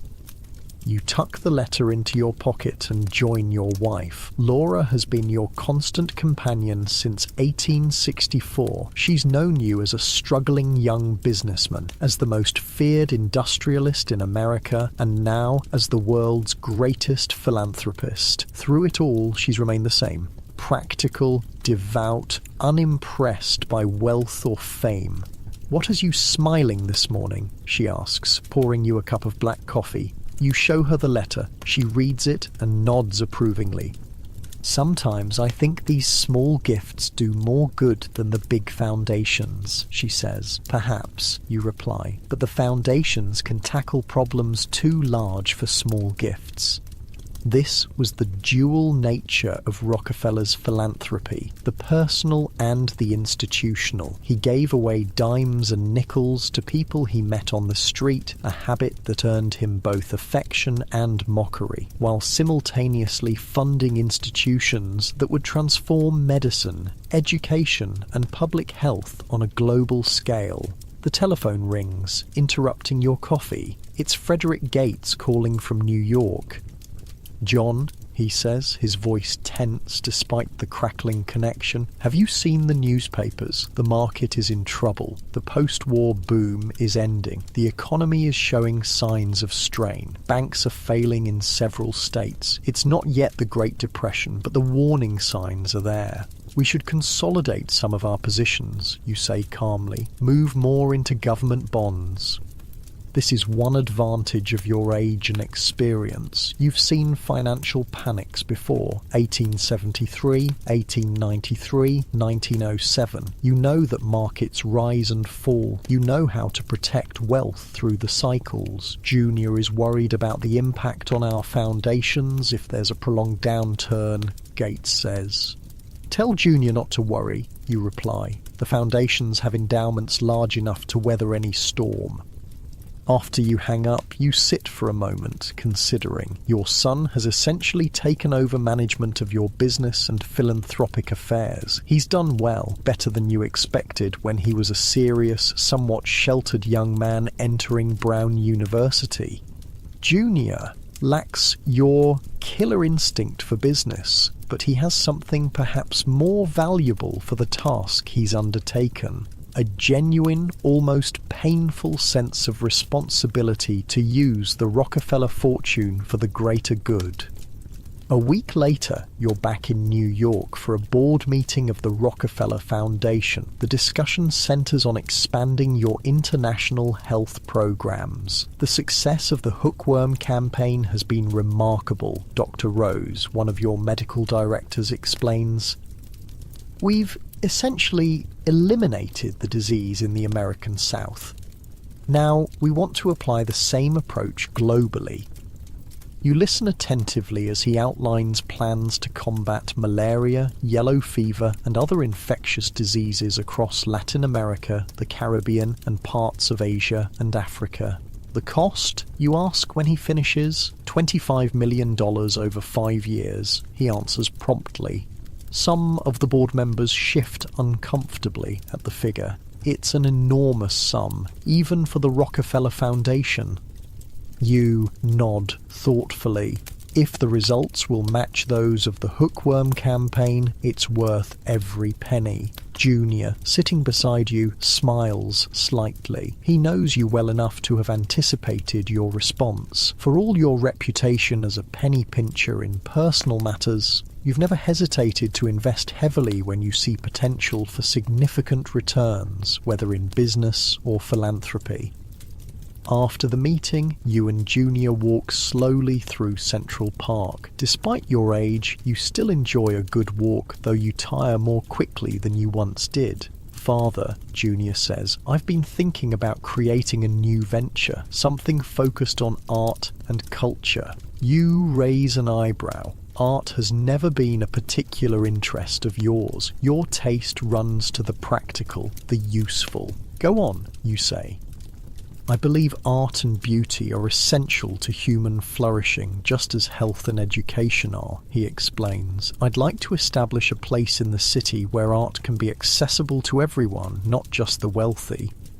This idea will eventually become the Museum of Modern Art, founded in 1929 with significant Rockefeller support. It's one of many ways that Junior's vision for philanthropy expands beyond your own, embracing culture, conservation, and historic preservation alongside your focus on health, science, and education. If you believe in it, you say after considering his proposal, then do it. You have both the resources and the judgment. Junior looks surprised, then pleased. Even in his 50s, your approval still matters to him. Thank you, Father. Later that evening, you're at home in your study when your butler announces an unexpected visitor, Charles Evans Hughes, the newly appointed Secretary of State under President Harding and a former Supreme Court Justice. Mr. Rockefeller, Hughes says as he enters, thank you for seeing me without an appointment. You gesture for him to sit. What can I do for you, Mr. Secretary? Hughes explains that the government is concerned about American access to oil in the Middle East, where British and French companies have secured most of the concessions following the collapse of the Ottoman Empire after World War I. We believe it's in America's national interest to have a presence in the region, Hughes says carefully, and we believe Standard Oil of New Jersey might be the appropriate vehicle for that presence. You find this ironic. The government that broke up Standard Oil is now asking one of its successor companies to advance American interests abroad. I no longer control Standard of New Jersey, you remind him. I'm a shareholder, nothing more. Hughes smiles slightly. But your influence remains considerable, Mr. Rockefeller. A word from you would carry weight. You consider this. Though you've officially retired from business, you maintain connections throughout the oil industry. And despite your complicated relationship with the federal government, you're a patriot who believes in American leadership in the world. I'll make some inquiries, you say finally. No promises. Your influence does help pave the way for American oil companies to gain footholds in the Middle East, laying the groundwork for decades of US involvement in the region, for better or worse. As the 1920s progress, your public image begins to soften. The fearsome monopolist is increasingly seen as a benevolent grandfather figure. Your practice of handing out dimes to children and adults alike becomes widely known. Photographers capture you playing golf. attending church, or spending time with your grandchildren. There's strategy in this shift, guided by one of America's first public relations experts, Ivy Lee, whom you hired to help rehabilitate your image. But there's also truth to it. You are a single tiny island in the North Atlantic would conquer a quarter of the entire planet, ruling over 458 million people across 6 continents. For 300 years, the British Empire saw incredible triumphs, unbelievable wealth, and staggering cruelty. Here's what life was really like at the centre of the largest empire in human history. So, yeah, if these stories work for you, subscribe. And I'm curious, what time is it where you are? Comment below. Got comments from Seattle to Stockholm last time. The time zone thing never stops being weird to me. Alright, tonight it's the British Empire. But hold up though. Get cosy first. Adjust those pillows. Pull up that blanket. Trust me, once we get going, you won't want to move. Your eyes flutter open in the darkness. It's still hours before dawn, and the bitter cold of a 9th century English morning has already worked its way under your thin woolen blanket. The straw mattress beneath you crackles as you shift, trying to find warmth that simply isn't there. Outside, you can hear the wind howling. Not just any wind, but the kind that carries whispers of something worse. Vikings. The word alone makes your stomach clench. They've been raiding coastal villages for decades now, but the attacks are getting worse, more coordinated, more deadly. Last month, they burned the monastery just 10 miles north, no survivors. You're not in some fancy castle with stone walls. You're in a simple wooden hut with gaps between the planks wide enough to let in both the freezing air and the howling sounds of approaching danger. The thatched roof above leaks when it rains, which in England is basically always. "They're coming!" someone shouts outside. "The Danes are coming!" And just like that, your village erupts into chaos. Welcome to the very beginning of what would become the largest empire in human history. But right now, England isn't conquering anyone. They're just trying to survive. It's 878 AD, and King Alfred, later called Alfred the Great, though nobody's calling him that yet, is in serious trouble. The Vikings under Guthrum have launched a massive invasion, and Alfred has been forced to retreat to the marshlands of Somerset. Picture this: the King of Wessex, hiding in a swamp, while Danish warriors take over his kingdom. The king's been defeated. A ragged messenger tells your village, "We're to flee or submit." But here's where it gets interesting. Rather than surrendering, Alfred does something unexpected. In these marshlands, this desolate place of mud and reeds and fog so thick you can barely see your hand in front of your face, he begins to plan. The marshes of Somerset aren't just wet and miserable, they're practically a different world. When you wade through water up to your knees, every step threatens to suck your boots off. The constant dampness works its way into your clothes, your skin, your bones.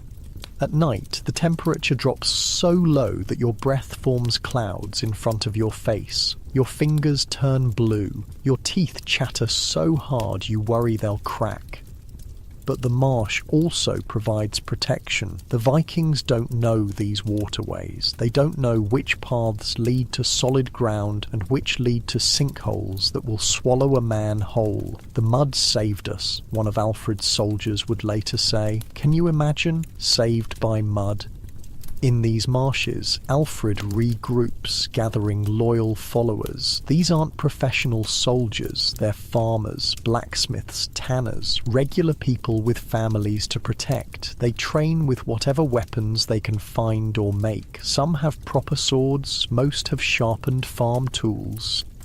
You're among them, learning to fight with a pitchfork because it's all you have. Your hands blister and bleed as you practice hour after hour, day after day. The weight of it makes your arms ache, but you keep going. What choice do you have? Then comes the moment that will change everything. Alfred, this king who's been hiding in marshes, leads his ragtag army to Edington. You march alongside men who are just as terrified as you are, just as determined.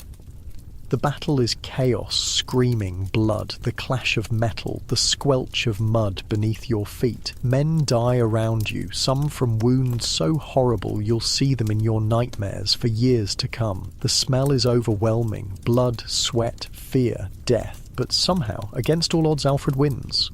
The Viking leader Guthrum is baptized as a Christian, and a treaty establishes the Danelaw, a region where Viking rule is officially recognized, but the rest of England is safe.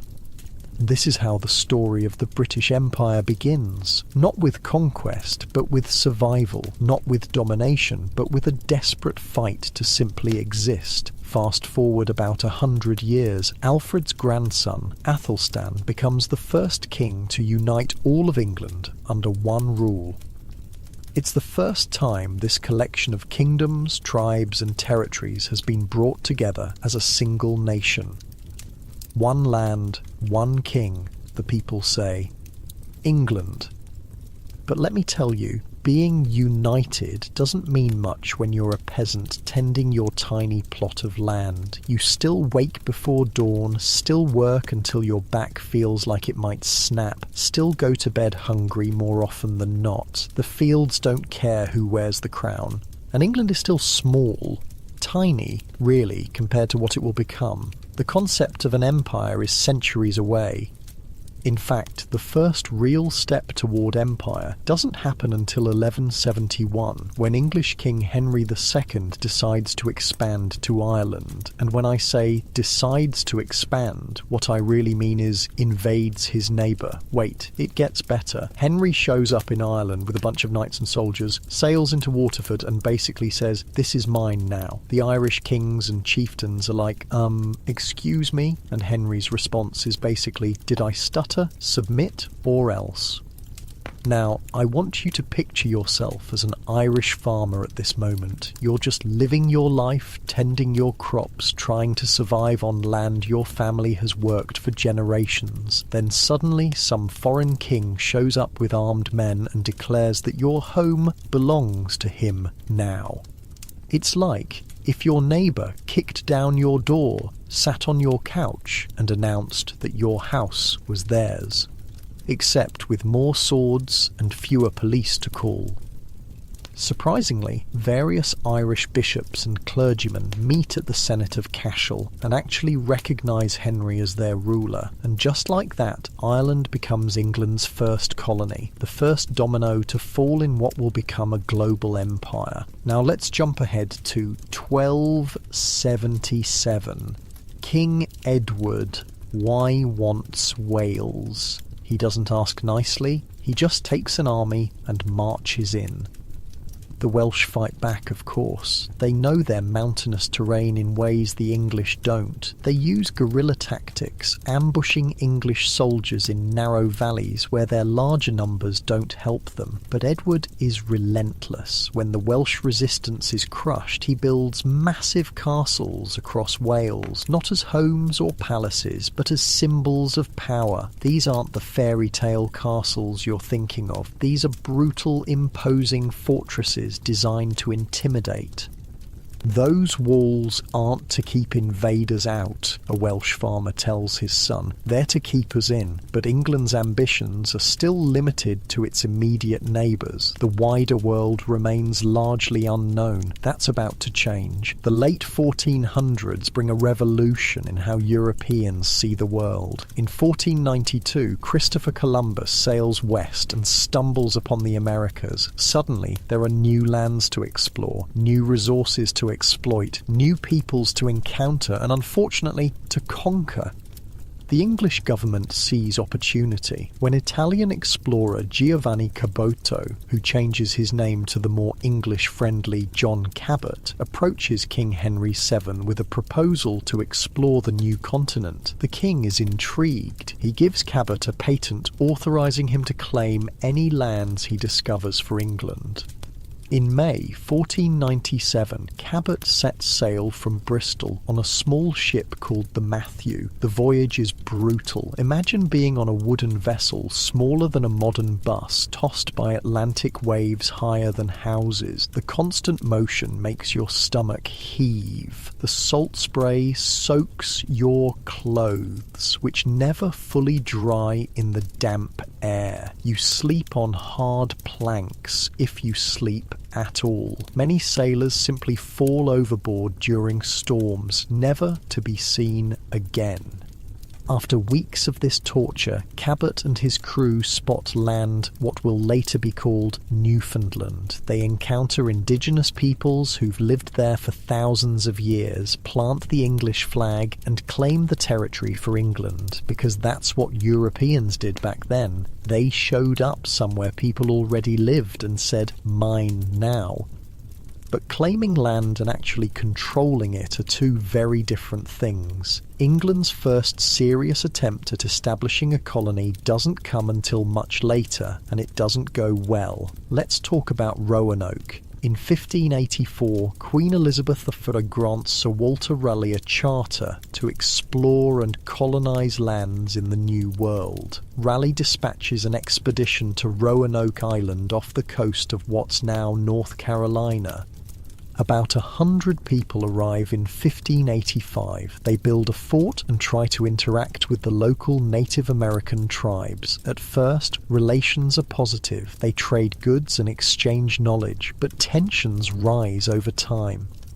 The region's harsh conditions, including disease and food shortages, make life miserable for the colonists. Many fall ill with fevers that leave them delirious, their bodies burning hot even as they shiver uncontrollably. Others develop dysentery, a horrific condition where your body essentially turns itself inside out through constant bloody diarrhea. Food becomes scarce. The colonists, mostly city folk from England, don't know how to farm in this new environment. They don't recognise which plants are edible and which are poisonous. They don't know how to hunt the unfamiliar animals. They're starving in a land of plenty simply because they lack the knowledge to survive. When Sir Francis Drake stops by on his way back to England, he offers to take the colonists home. Most accept, abandoning the colony. Raleigh tries again in 1587 with 118 settlers, but when ships return 3 years later, everyone has vanished. The only clue is the word Croatoan carved into a post. The lost colony of Roanoke becomes one of history's enduring mysteries. Did they integrate with native tribes? Were they killed? Did they try to sail home and perish at sea? We still don't know.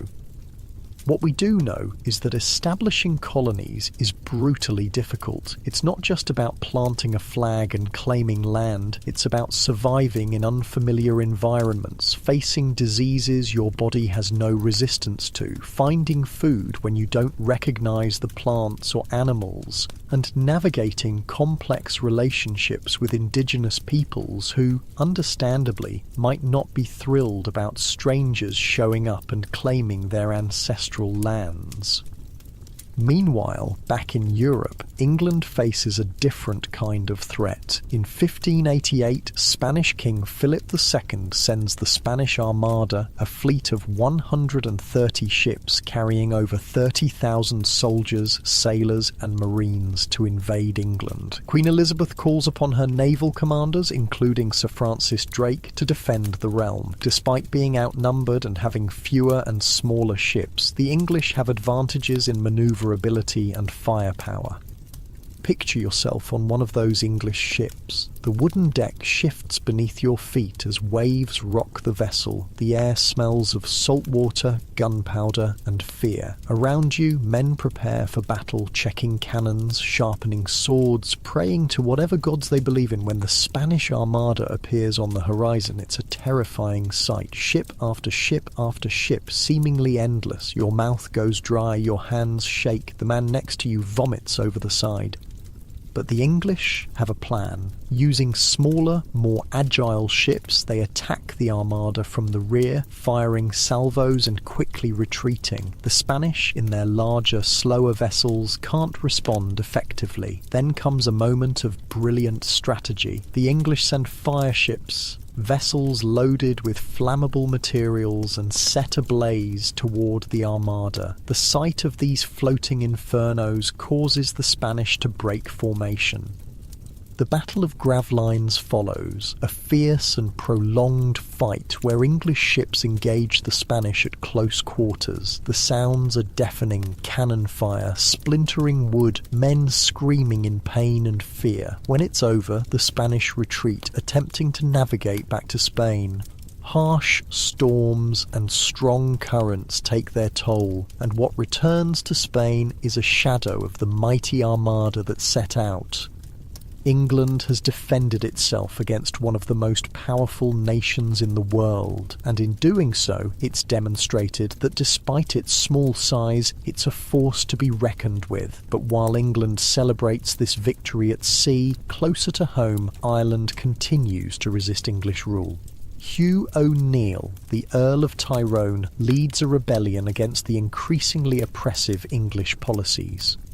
O'Neill is torn between loyalty to the English crown and love for Ireland and its people, but he can't bear to see Ireland suffer under foreign rule. He raises his banner, calling upon other Gaelic lords to join him in resistance. The English respond swiftly, sending armies to crush the rebellion. Battle after battle leaves the countryside scarred. The conflict earns the name 9 Years' War as it drags on from 1593 to 1603. For the average Irish person, this war is hell on earth. Your fields are burned by one side or the other, leaving you with nothing to harvest. Your livestock, the animals you depend on for milk, meat and labour, are slaughtered or stolen. Your home may be destroyed, forcing you to seek shelter in forests or caves. You're caught between two forces, neither of which seems particularly concerned about your survival.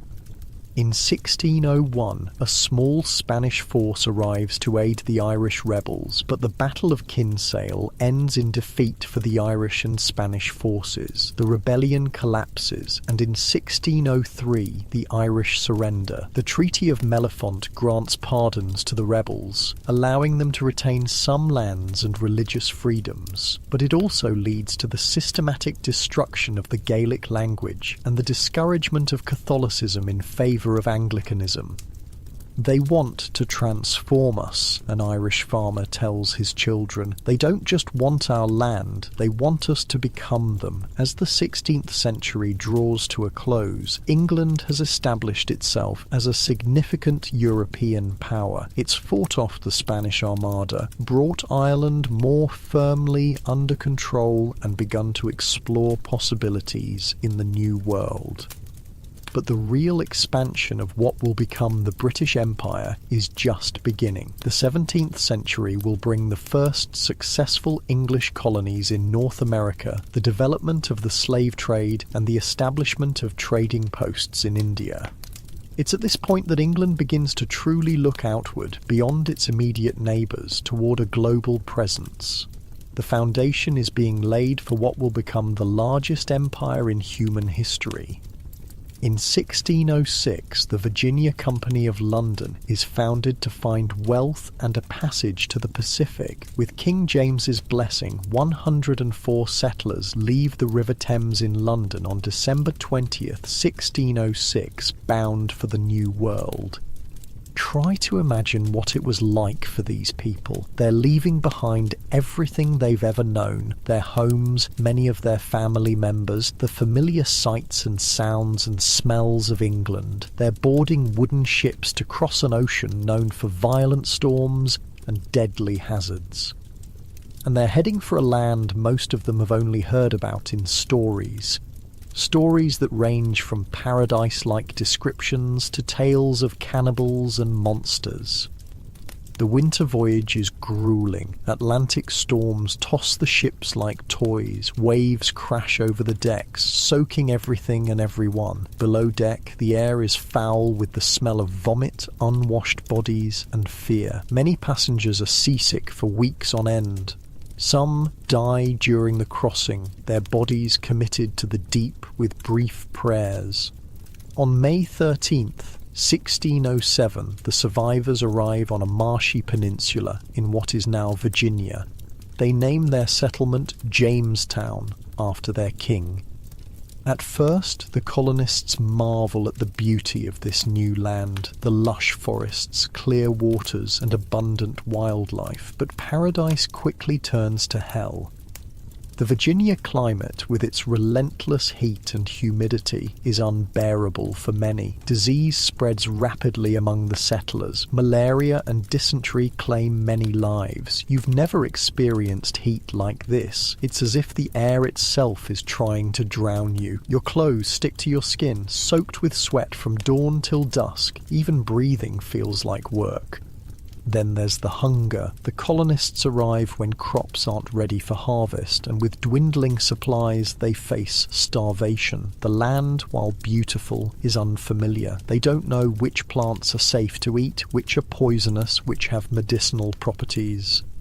"We came looking for gold," one colonist says bitterly. "We found death instead." Relations with the local Powhatan Confederacy are complex and often tense. Misunderstandings and mistrust lead to clashes. The settlers struggle to communicate and negotiate effectively. Leadership within the colony faces challenges too. Power dynamics shift, and direction is often unclear. When the bold leader John Smith departs, the situation worsens. The winter of 1609 becomes known as the starving time. Food supplies run out completely. Colonists eat whatever they can find: horses, pets, leather, and according to some accounts, even the bodies of those who had died. Of the original settlers, only 60 survived this period.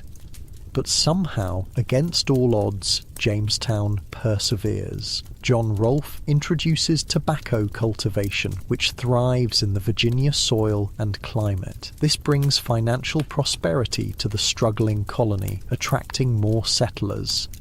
While Jamestown is struggling to establish itself, English merchants are looking eastward. In 1607, William Hawkins is sent to establish trade in India. After a perilous voyage, he arrives in the port of Surat in 1608, one of the most important trading centres on the Indian west coast. The Mughal Emperor Jahangir welcomes the English visitors, intrigued by the foreign goods and the possibility of trade. Negotiations result in an agreement allowing the English East India Company to establish a trading post in Surat. By 1612, the Surat trading post is in full operation, trading English weapons and metalware for Indian textiles, spices and indigo. This marks the beginning of England's presence in India, a presence that will grow dramatically over the next 2 centuries.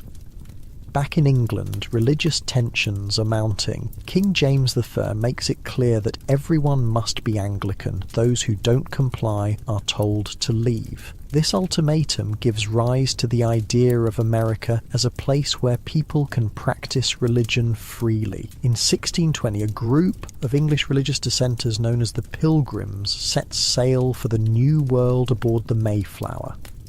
The journey is harrowing. The ship was built to transport wine between England and France, not to cross the Atlantic. Storms toss the boat violently. Passengers crowd below deck in semi-darkness, soaked by water that leaks in from above. Disease spreads in these cramped, unsanitary conditions.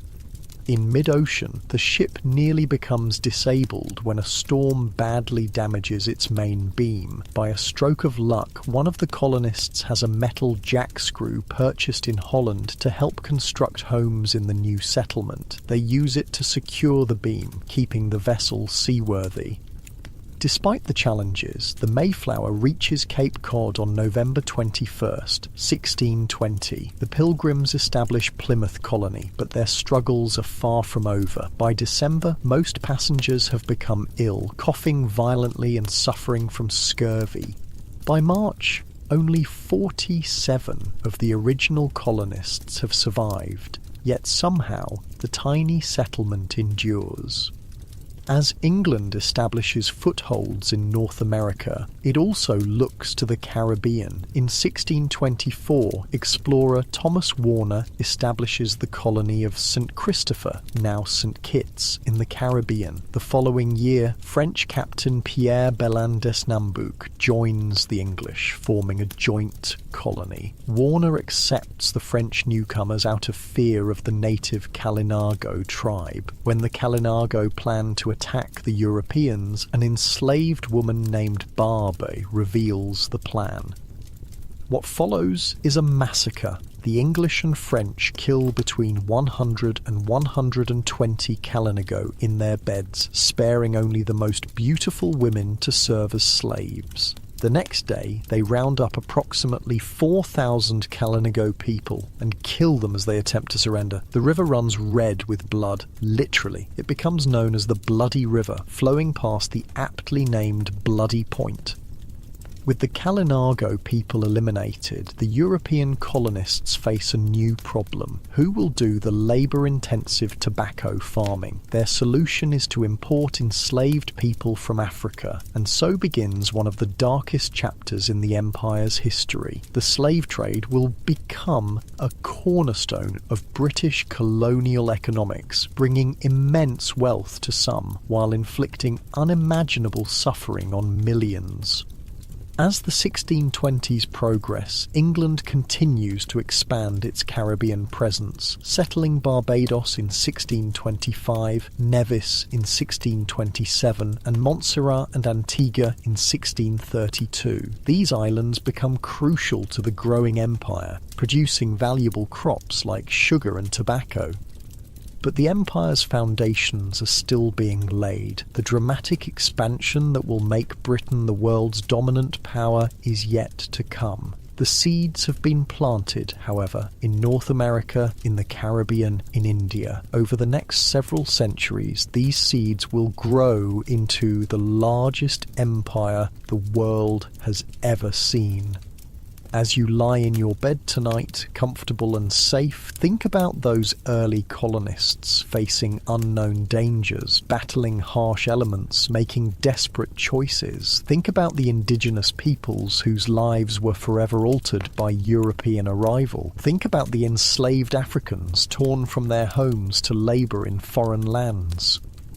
The story of the British Empire is one of extraordinary human achievement and courage, but also of exploitation, cruelty, and cultural destruction. It's a complex legacy that continues to shape our world today, and this is just the beginning. The empire will grow far beyond these early footholds, eventually encompassing nearly a quarter of the Earth's land surface and ruling over 458 million people. But that's a story for another time.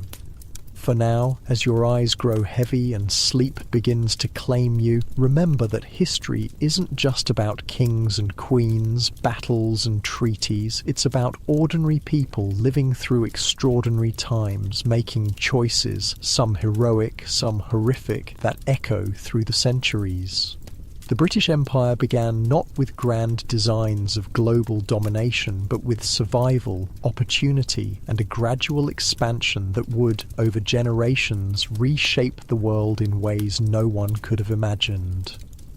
The year is 1534, and King Henry VIII is about to do something absolutely bonkers that will change England and eventually the world forever.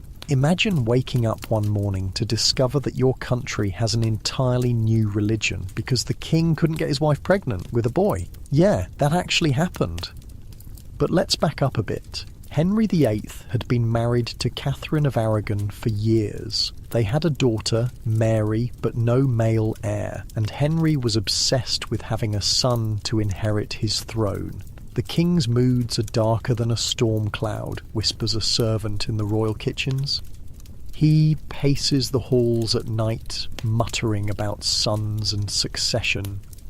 Henry decides his marriage is cursed because Catherine was previously married to his older brother Arthur, who died. According to the Old Testament, marrying your brother's widow is forbidden. Henry becomes convinced this is why he doesn't have a male heir, so he asks the Pope for an annulment. The Pope, influenced by Catherine's powerful nephew, Emperor Charles V of Spain, says no.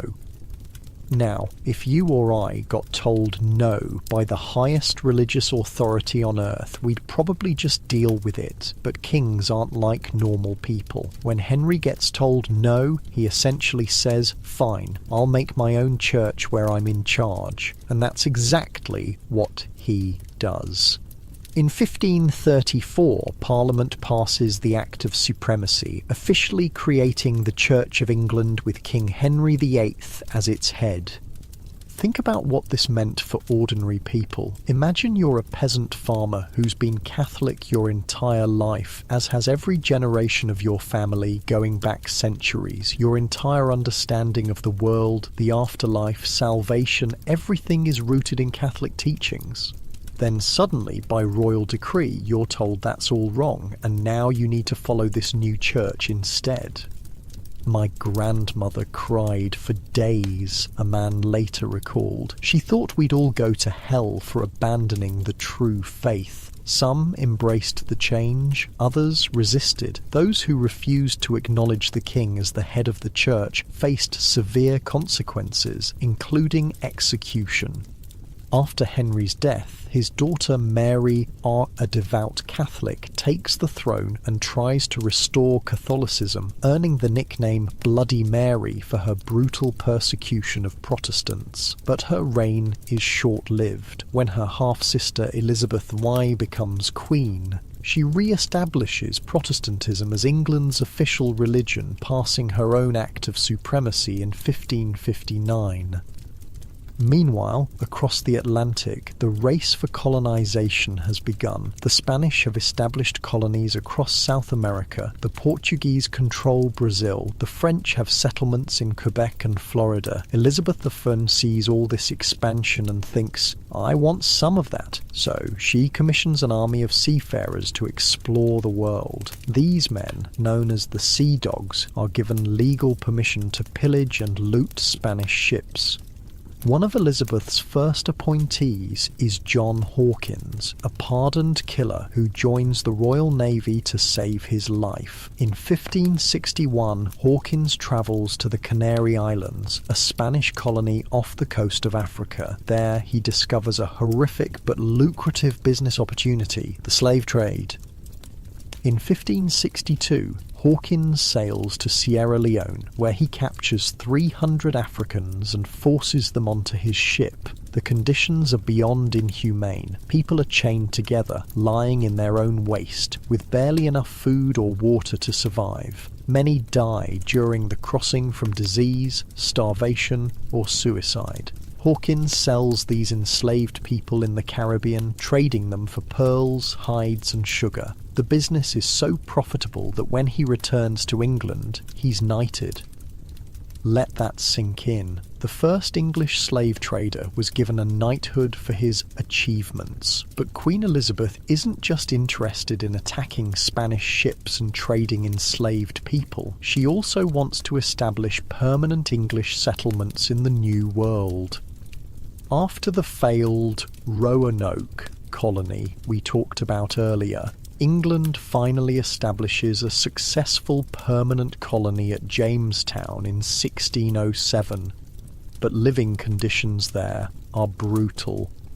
The water tastes like someone pissed in it, a colonist writes home, because someone probably did. The Jamestown settlement is located on a swampy peninsula with brackish water that makes everyone sick. Mosquitoes bring malaria. Poor sanitation leads to dysentery. Food is scarce.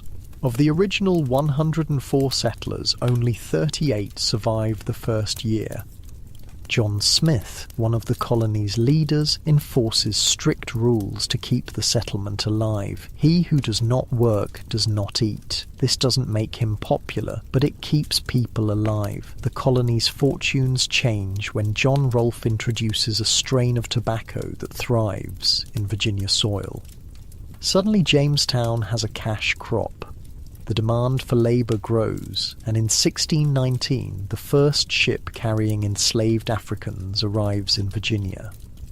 Around the same time, another group of English settlers is preparing to leave for America, not for gold or tobacco, but for religious freedom. The Puritans believe the Church of England hasn't gone far enough in removing Catholic influences. They face persecution under King James I and his son Charles I, who demand strict adherence to Anglican practices.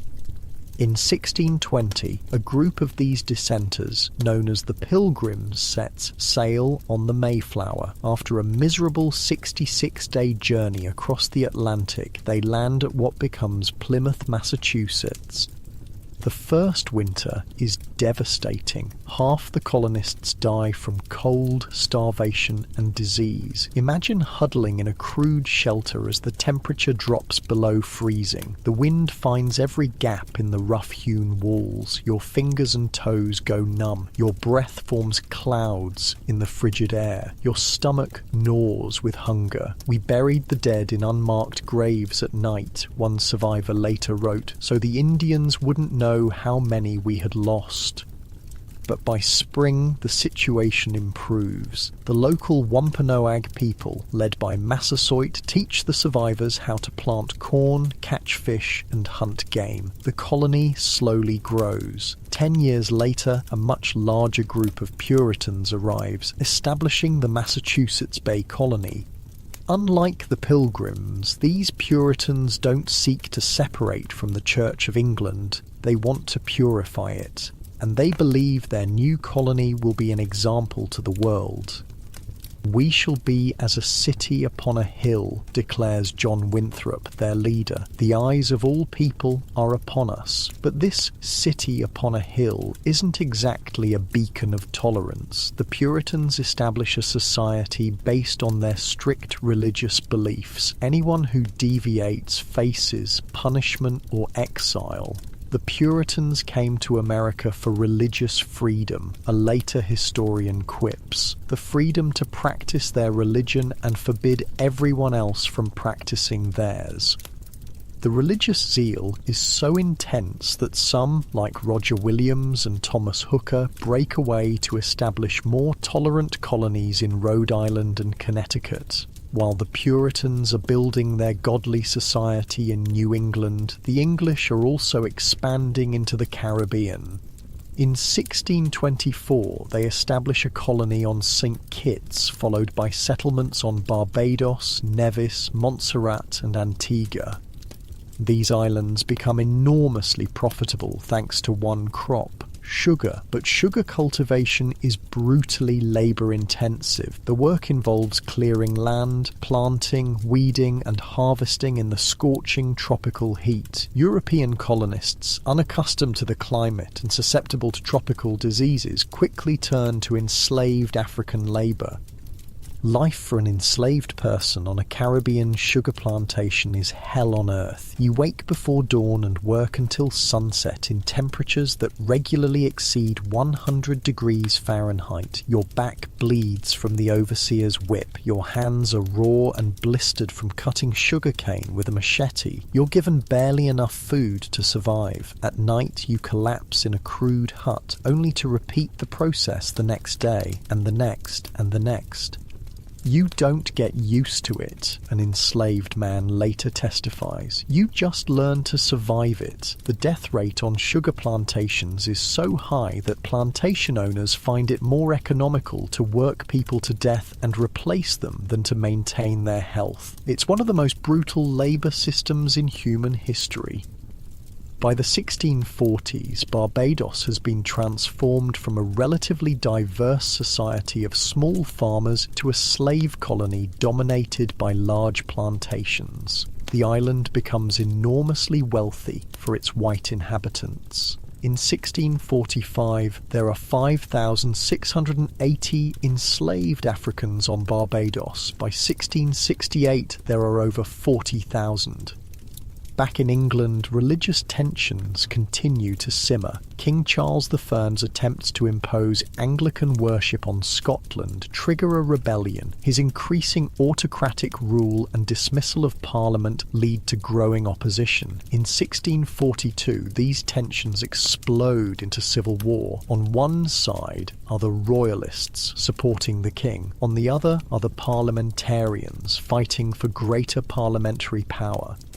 For the average person, the English Civil War is a nightmare. Neighbours fight neighbours. Families are torn apart by divided loyalties. Villages are looted by both sides. Fields lie fallow as men are called to fight rather than farm, leading to food shortages. I saw a man kill his own brother, one witness recounts. They wore different colours, served different masters, but they shared the same blood. After years of fighting, the parliamentarians, led by Oliver Cromwell, emerge victorious. Charles I is captured, tried for treason, and executed in 1649, an act that shocks Europe. A king ordained by God has been tried and executed by his own people. Cromwell establishes himself as Lord Protector, effectively a military dictator. He bans traditional Christmas celebrations for being too Catholic. He enforces strict moral codes, and he expands England's empire through military conquest. In Ireland, Cromwell's forces commit atrocities that are remembered to this day. At Drogheda in 1649, they kill nearly 3,500 people after capturing the town, including soldiers, civilians, and priests. At Wexford, they kill 2,000 Irish troops and 1,500 civilians, burning the town to ashes. They killed everyone, a survivor recalls. Men, women, children. They showed no mercy. Cromwell then turns his attention to Scotland, defeating the Scottish royalists who support Charles II, the executed king's son. By 1653, Cromwell controls England, Scotland, and Ireland, the foundation of what will later be called the United Kingdom. Despite his domestic brutality, Cromwell expands England's overseas possessions. In 1655, English forces capture Jamaica from Spain, adding another valuable sugar island to the empire. After Cromwell's death in 1658, the monarchy is restored with Charles II as king. Charles continues the imperial expansion, establishing the Royal African Company to monopolise the gold and slave trades in Africa. He also grants a charter for Carolina, named after himself, creating a buffer between the English colonies and Spanish Florida. In 1664, English forces capture New Amsterdam from the Dutch, renaming it New York. By the end of the 17th century, England controls a string of colonies along the eastern seaboard of North America, from New Hampshire to Carolina. The Caribbean islands of Jamaica, Barbados, and the Leeward Islands provide immense wealth through sugar production. And the East India Company has established trading posts at Bombay, Madras, and Calcutta. The foundation of the British Empire is firmly in place. England has transformed from a relatively minor European power to a major colonial force. Its navy dominates the seas. Its merchants trade across the globe. Its plantations produce valuable commodities. All of this expansion brings tremendous wealth to England, but at a terrible human cost. Millions of indigenous people are displaced or killed. Millions of Africans are enslaved and transported across the Atlantic in conditions so horrific that many don't survive the journey.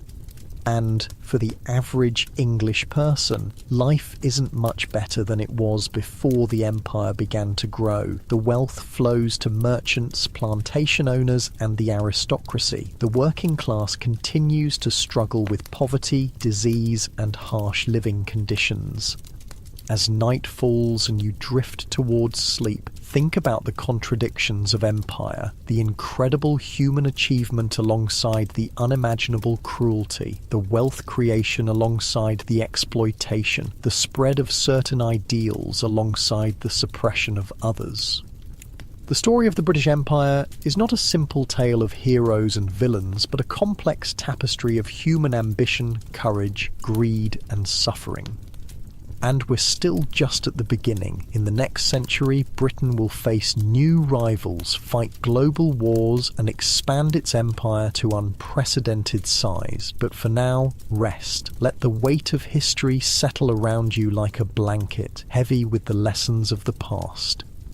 By the 1670s, the New England colonies are growing at a pace that would make modern urban planners have a panic attack. In just 50 years, the Massachusetts Bay Colony has exploded from 180 people to over 64,000. That's not gradual growth, that's a population bomb. And what happens when you have more people? You need more space, more resources, and more food. So the colonists begin pushing outward beyond their original settlements. There's just one small problem. They're expanding into land that already belongs to someone else, the Wampanoag Confederacy. Now, let's be real. The relationship between the Wampanoag and the colonists was complicated from day one. The Wampanoag initially helped the struggling Plymouth settlers survive, teaching them how to grow corn and navigate the unfamiliar landscape. But as more ships arrived carrying more colonists who needed more land, tensions grew. Our grandfathers welcomed them, a Wampanoag man tells his son, and now they take everything. The fundamental problem was that the English and the Wampanoag had completely different concepts of land ownership. To the English, land was something an individual could own with the right deed. To the Wampanoag, land was a communal resource that belonged to everyone and no one. So, when English settlers tried to buy land from the natives, the whole transaction was wrapped in misunderstanding. The Wampanoag might have thought they were granting usage rights, while the English believed they were getting permanent exclusive ownership. How can anyone own the land? A Wampanoag elder asks. Can you own the sky, the river, the wind?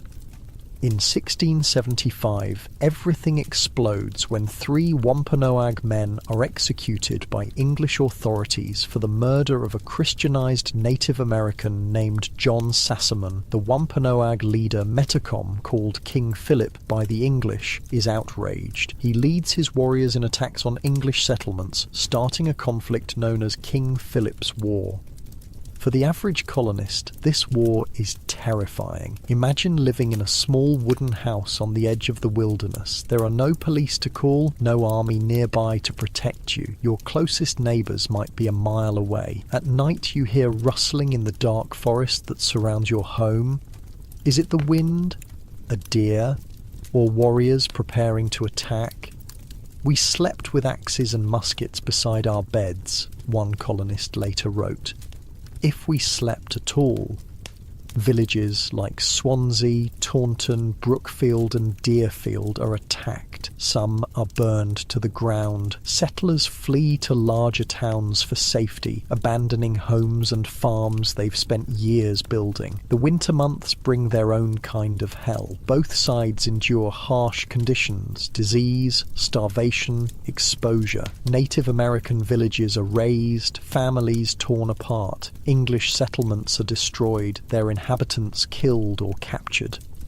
The snow was stained with blood, a survivor recalls. Red on white. I still see it in my dreams. The English negotiate an alliance with the Mohawk tribe, gaining a strategic advantage against Metacom's forces. The tide turns when Metacom is killed in August 1676 by one of his former allies, a Christian Native American named John Alderman.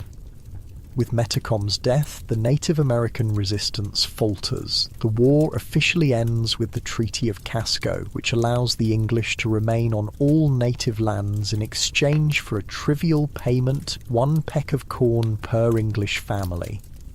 This conflict fundamentally reshapes New England. The Native American population is decimated, with many killed in battle or sold into slavery in the West Indies. The survivors are pushed further inland or forced onto marginal lands. The English colonies, despite their losses, emerge stronger and more unified. But not all colonisation efforts are marked by such violence. Around the same time, a new religious group is challenging Anglican dominance, the Quakers. Their beliefs are radical for the time. They reject formal church hierarchy, refuse to use titles, even addressing the king simply as Charles, and believe in an inner light that allows direct communication with God. William Penn, a prominent Quaker, sees an opportunity. King Charles II owes Penn's father a debt of £16,000, equivalent to about £2.8 million today. Instead of cash, Penn asks for land in the New World to create a haven for his fellow Quakers. In 1681, Charles signs the order creating the colony of Pennsylvania. When Penn arrives in October 1682, he establishes a settlement he names Philadelphia, Greek for brotherly love. His vision is unprecedented, a place where all people, regardless of race, religion, or gender, can prosper equally. This is a holy experiment, Penn declares. Here we will prove that people of different beliefs can live together in peace. It's a noble ideal, even if the reality doesn't fully match the vision. Still, Pennsylvania becomes known for its religious tolerance and fair treatment of Native Americans. Penn insists on paying native tribes for land rather than simply claiming it, and he learns their languages to negotiate directly with them. While the North American colonies are expanding and developing across the ocean, the East India Company is growing in influence. In 1639, they secure a small parcel of land on the Coromandel coast of India. Don't let the size fool you. This tiny spot, just a stretch of coastal dunes and palm trees, will become the foundation of British power in India. Company agents Francis Day and Andrew Cogan negotiate with the local Nyack rulers to establish a trading post. After securing the deal, they begin constructing what they call Fort St. George. Initially, it's just a few warehouses and shelters for traders. The goal is simple: facilitate the exchange of goods, primarily textiles, spices, and precious metals, between India and England. But as trade flourishes, so do security concerns. The Portuguese and Dutch also have interests in the region, and competition is fierce. The simple trading post begins to transform into something more substantial, with defensive walls encircling the settlement. First came the traders, an Indian observer notes. Then came the soldiers. I wonder who comes next. Fort St. George becomes more than just a trading post. It's a strategic centre of influence, a foothold in a vast and wealthy land, the first brick in what will become British India. Back in England, the political landscape is shifting once again. When Charles II dies in 1685, his brother James II takes the throne. Unlike Charles, James is openly Catholic, a problem in a country that has established Anglicanism as its official religion. James appoints Catholics to powerful positions, violating the Test Act that makes such appointments illegal. He grants rights of religious freedom across the land, which might sound progressive to modern ears but infuriates the Anglican majority. The final straw comes when James's Catholic wife gives birth to a son, a Catholic heir who threatens to establish a permanent Catholic dynasty. A Catholic king is bad enough, an Anglican bishop supposedly mutters. A Catholic dynasty is unthinkable. A group of nobles and political leaders known as the Immortal Seven invite James's Protestant son-in-law, William of Orange, to invade England and take the throne. William lands in 1688 and James flees to France. This glorious revolution, so called because it involves relatively little bloodshed, leads to William and Mary taking the throne and Parliament passing the Bill of Rights, which establishes parliamentary supremacy over the monarchy. When news of the revolution reaches the American colonies, Protestant settlers revolt against Catholic governors. In New York, they overthrow Governor Jacob Leisler. In Boston, they oust Sir Edmund Andros. The French Catholics, seeing this as an attack on their faith, decide to fight back, leading to what becomes known as the 9 Years' War, a global conflict involving England, the Dutch Republic, the Holy Roman Empire, and Spain against France. This war spans Europe, North America, and the Caribbean. In America, it includes the Battle of Port Royal, English raids on French settlements in Maine, and the Siege of Pemaquid. For colonists caught in the crossfire, it's a time of fear and uncertainty. Farms and villages are raided, people are killed or captured, crops are burned, livestock is stolen. The French and their Indian allies came at dawn, a New England farmer recalls. They took my neighbour's children. We never saw them again. The Treaty of Ryswick in 1697 ends the conflict, officially recognising William of Orange as the ruler of England and stopping the French offensive. While the 9 Years' War rages in Europe and the Americas, the English are fighting their first war in India. The English East India Company wants to expand its control in the region, but Mughal Emperor Aurangzeb refuses their terms. In response, the company blockades several Mughal ports on India's western coast. The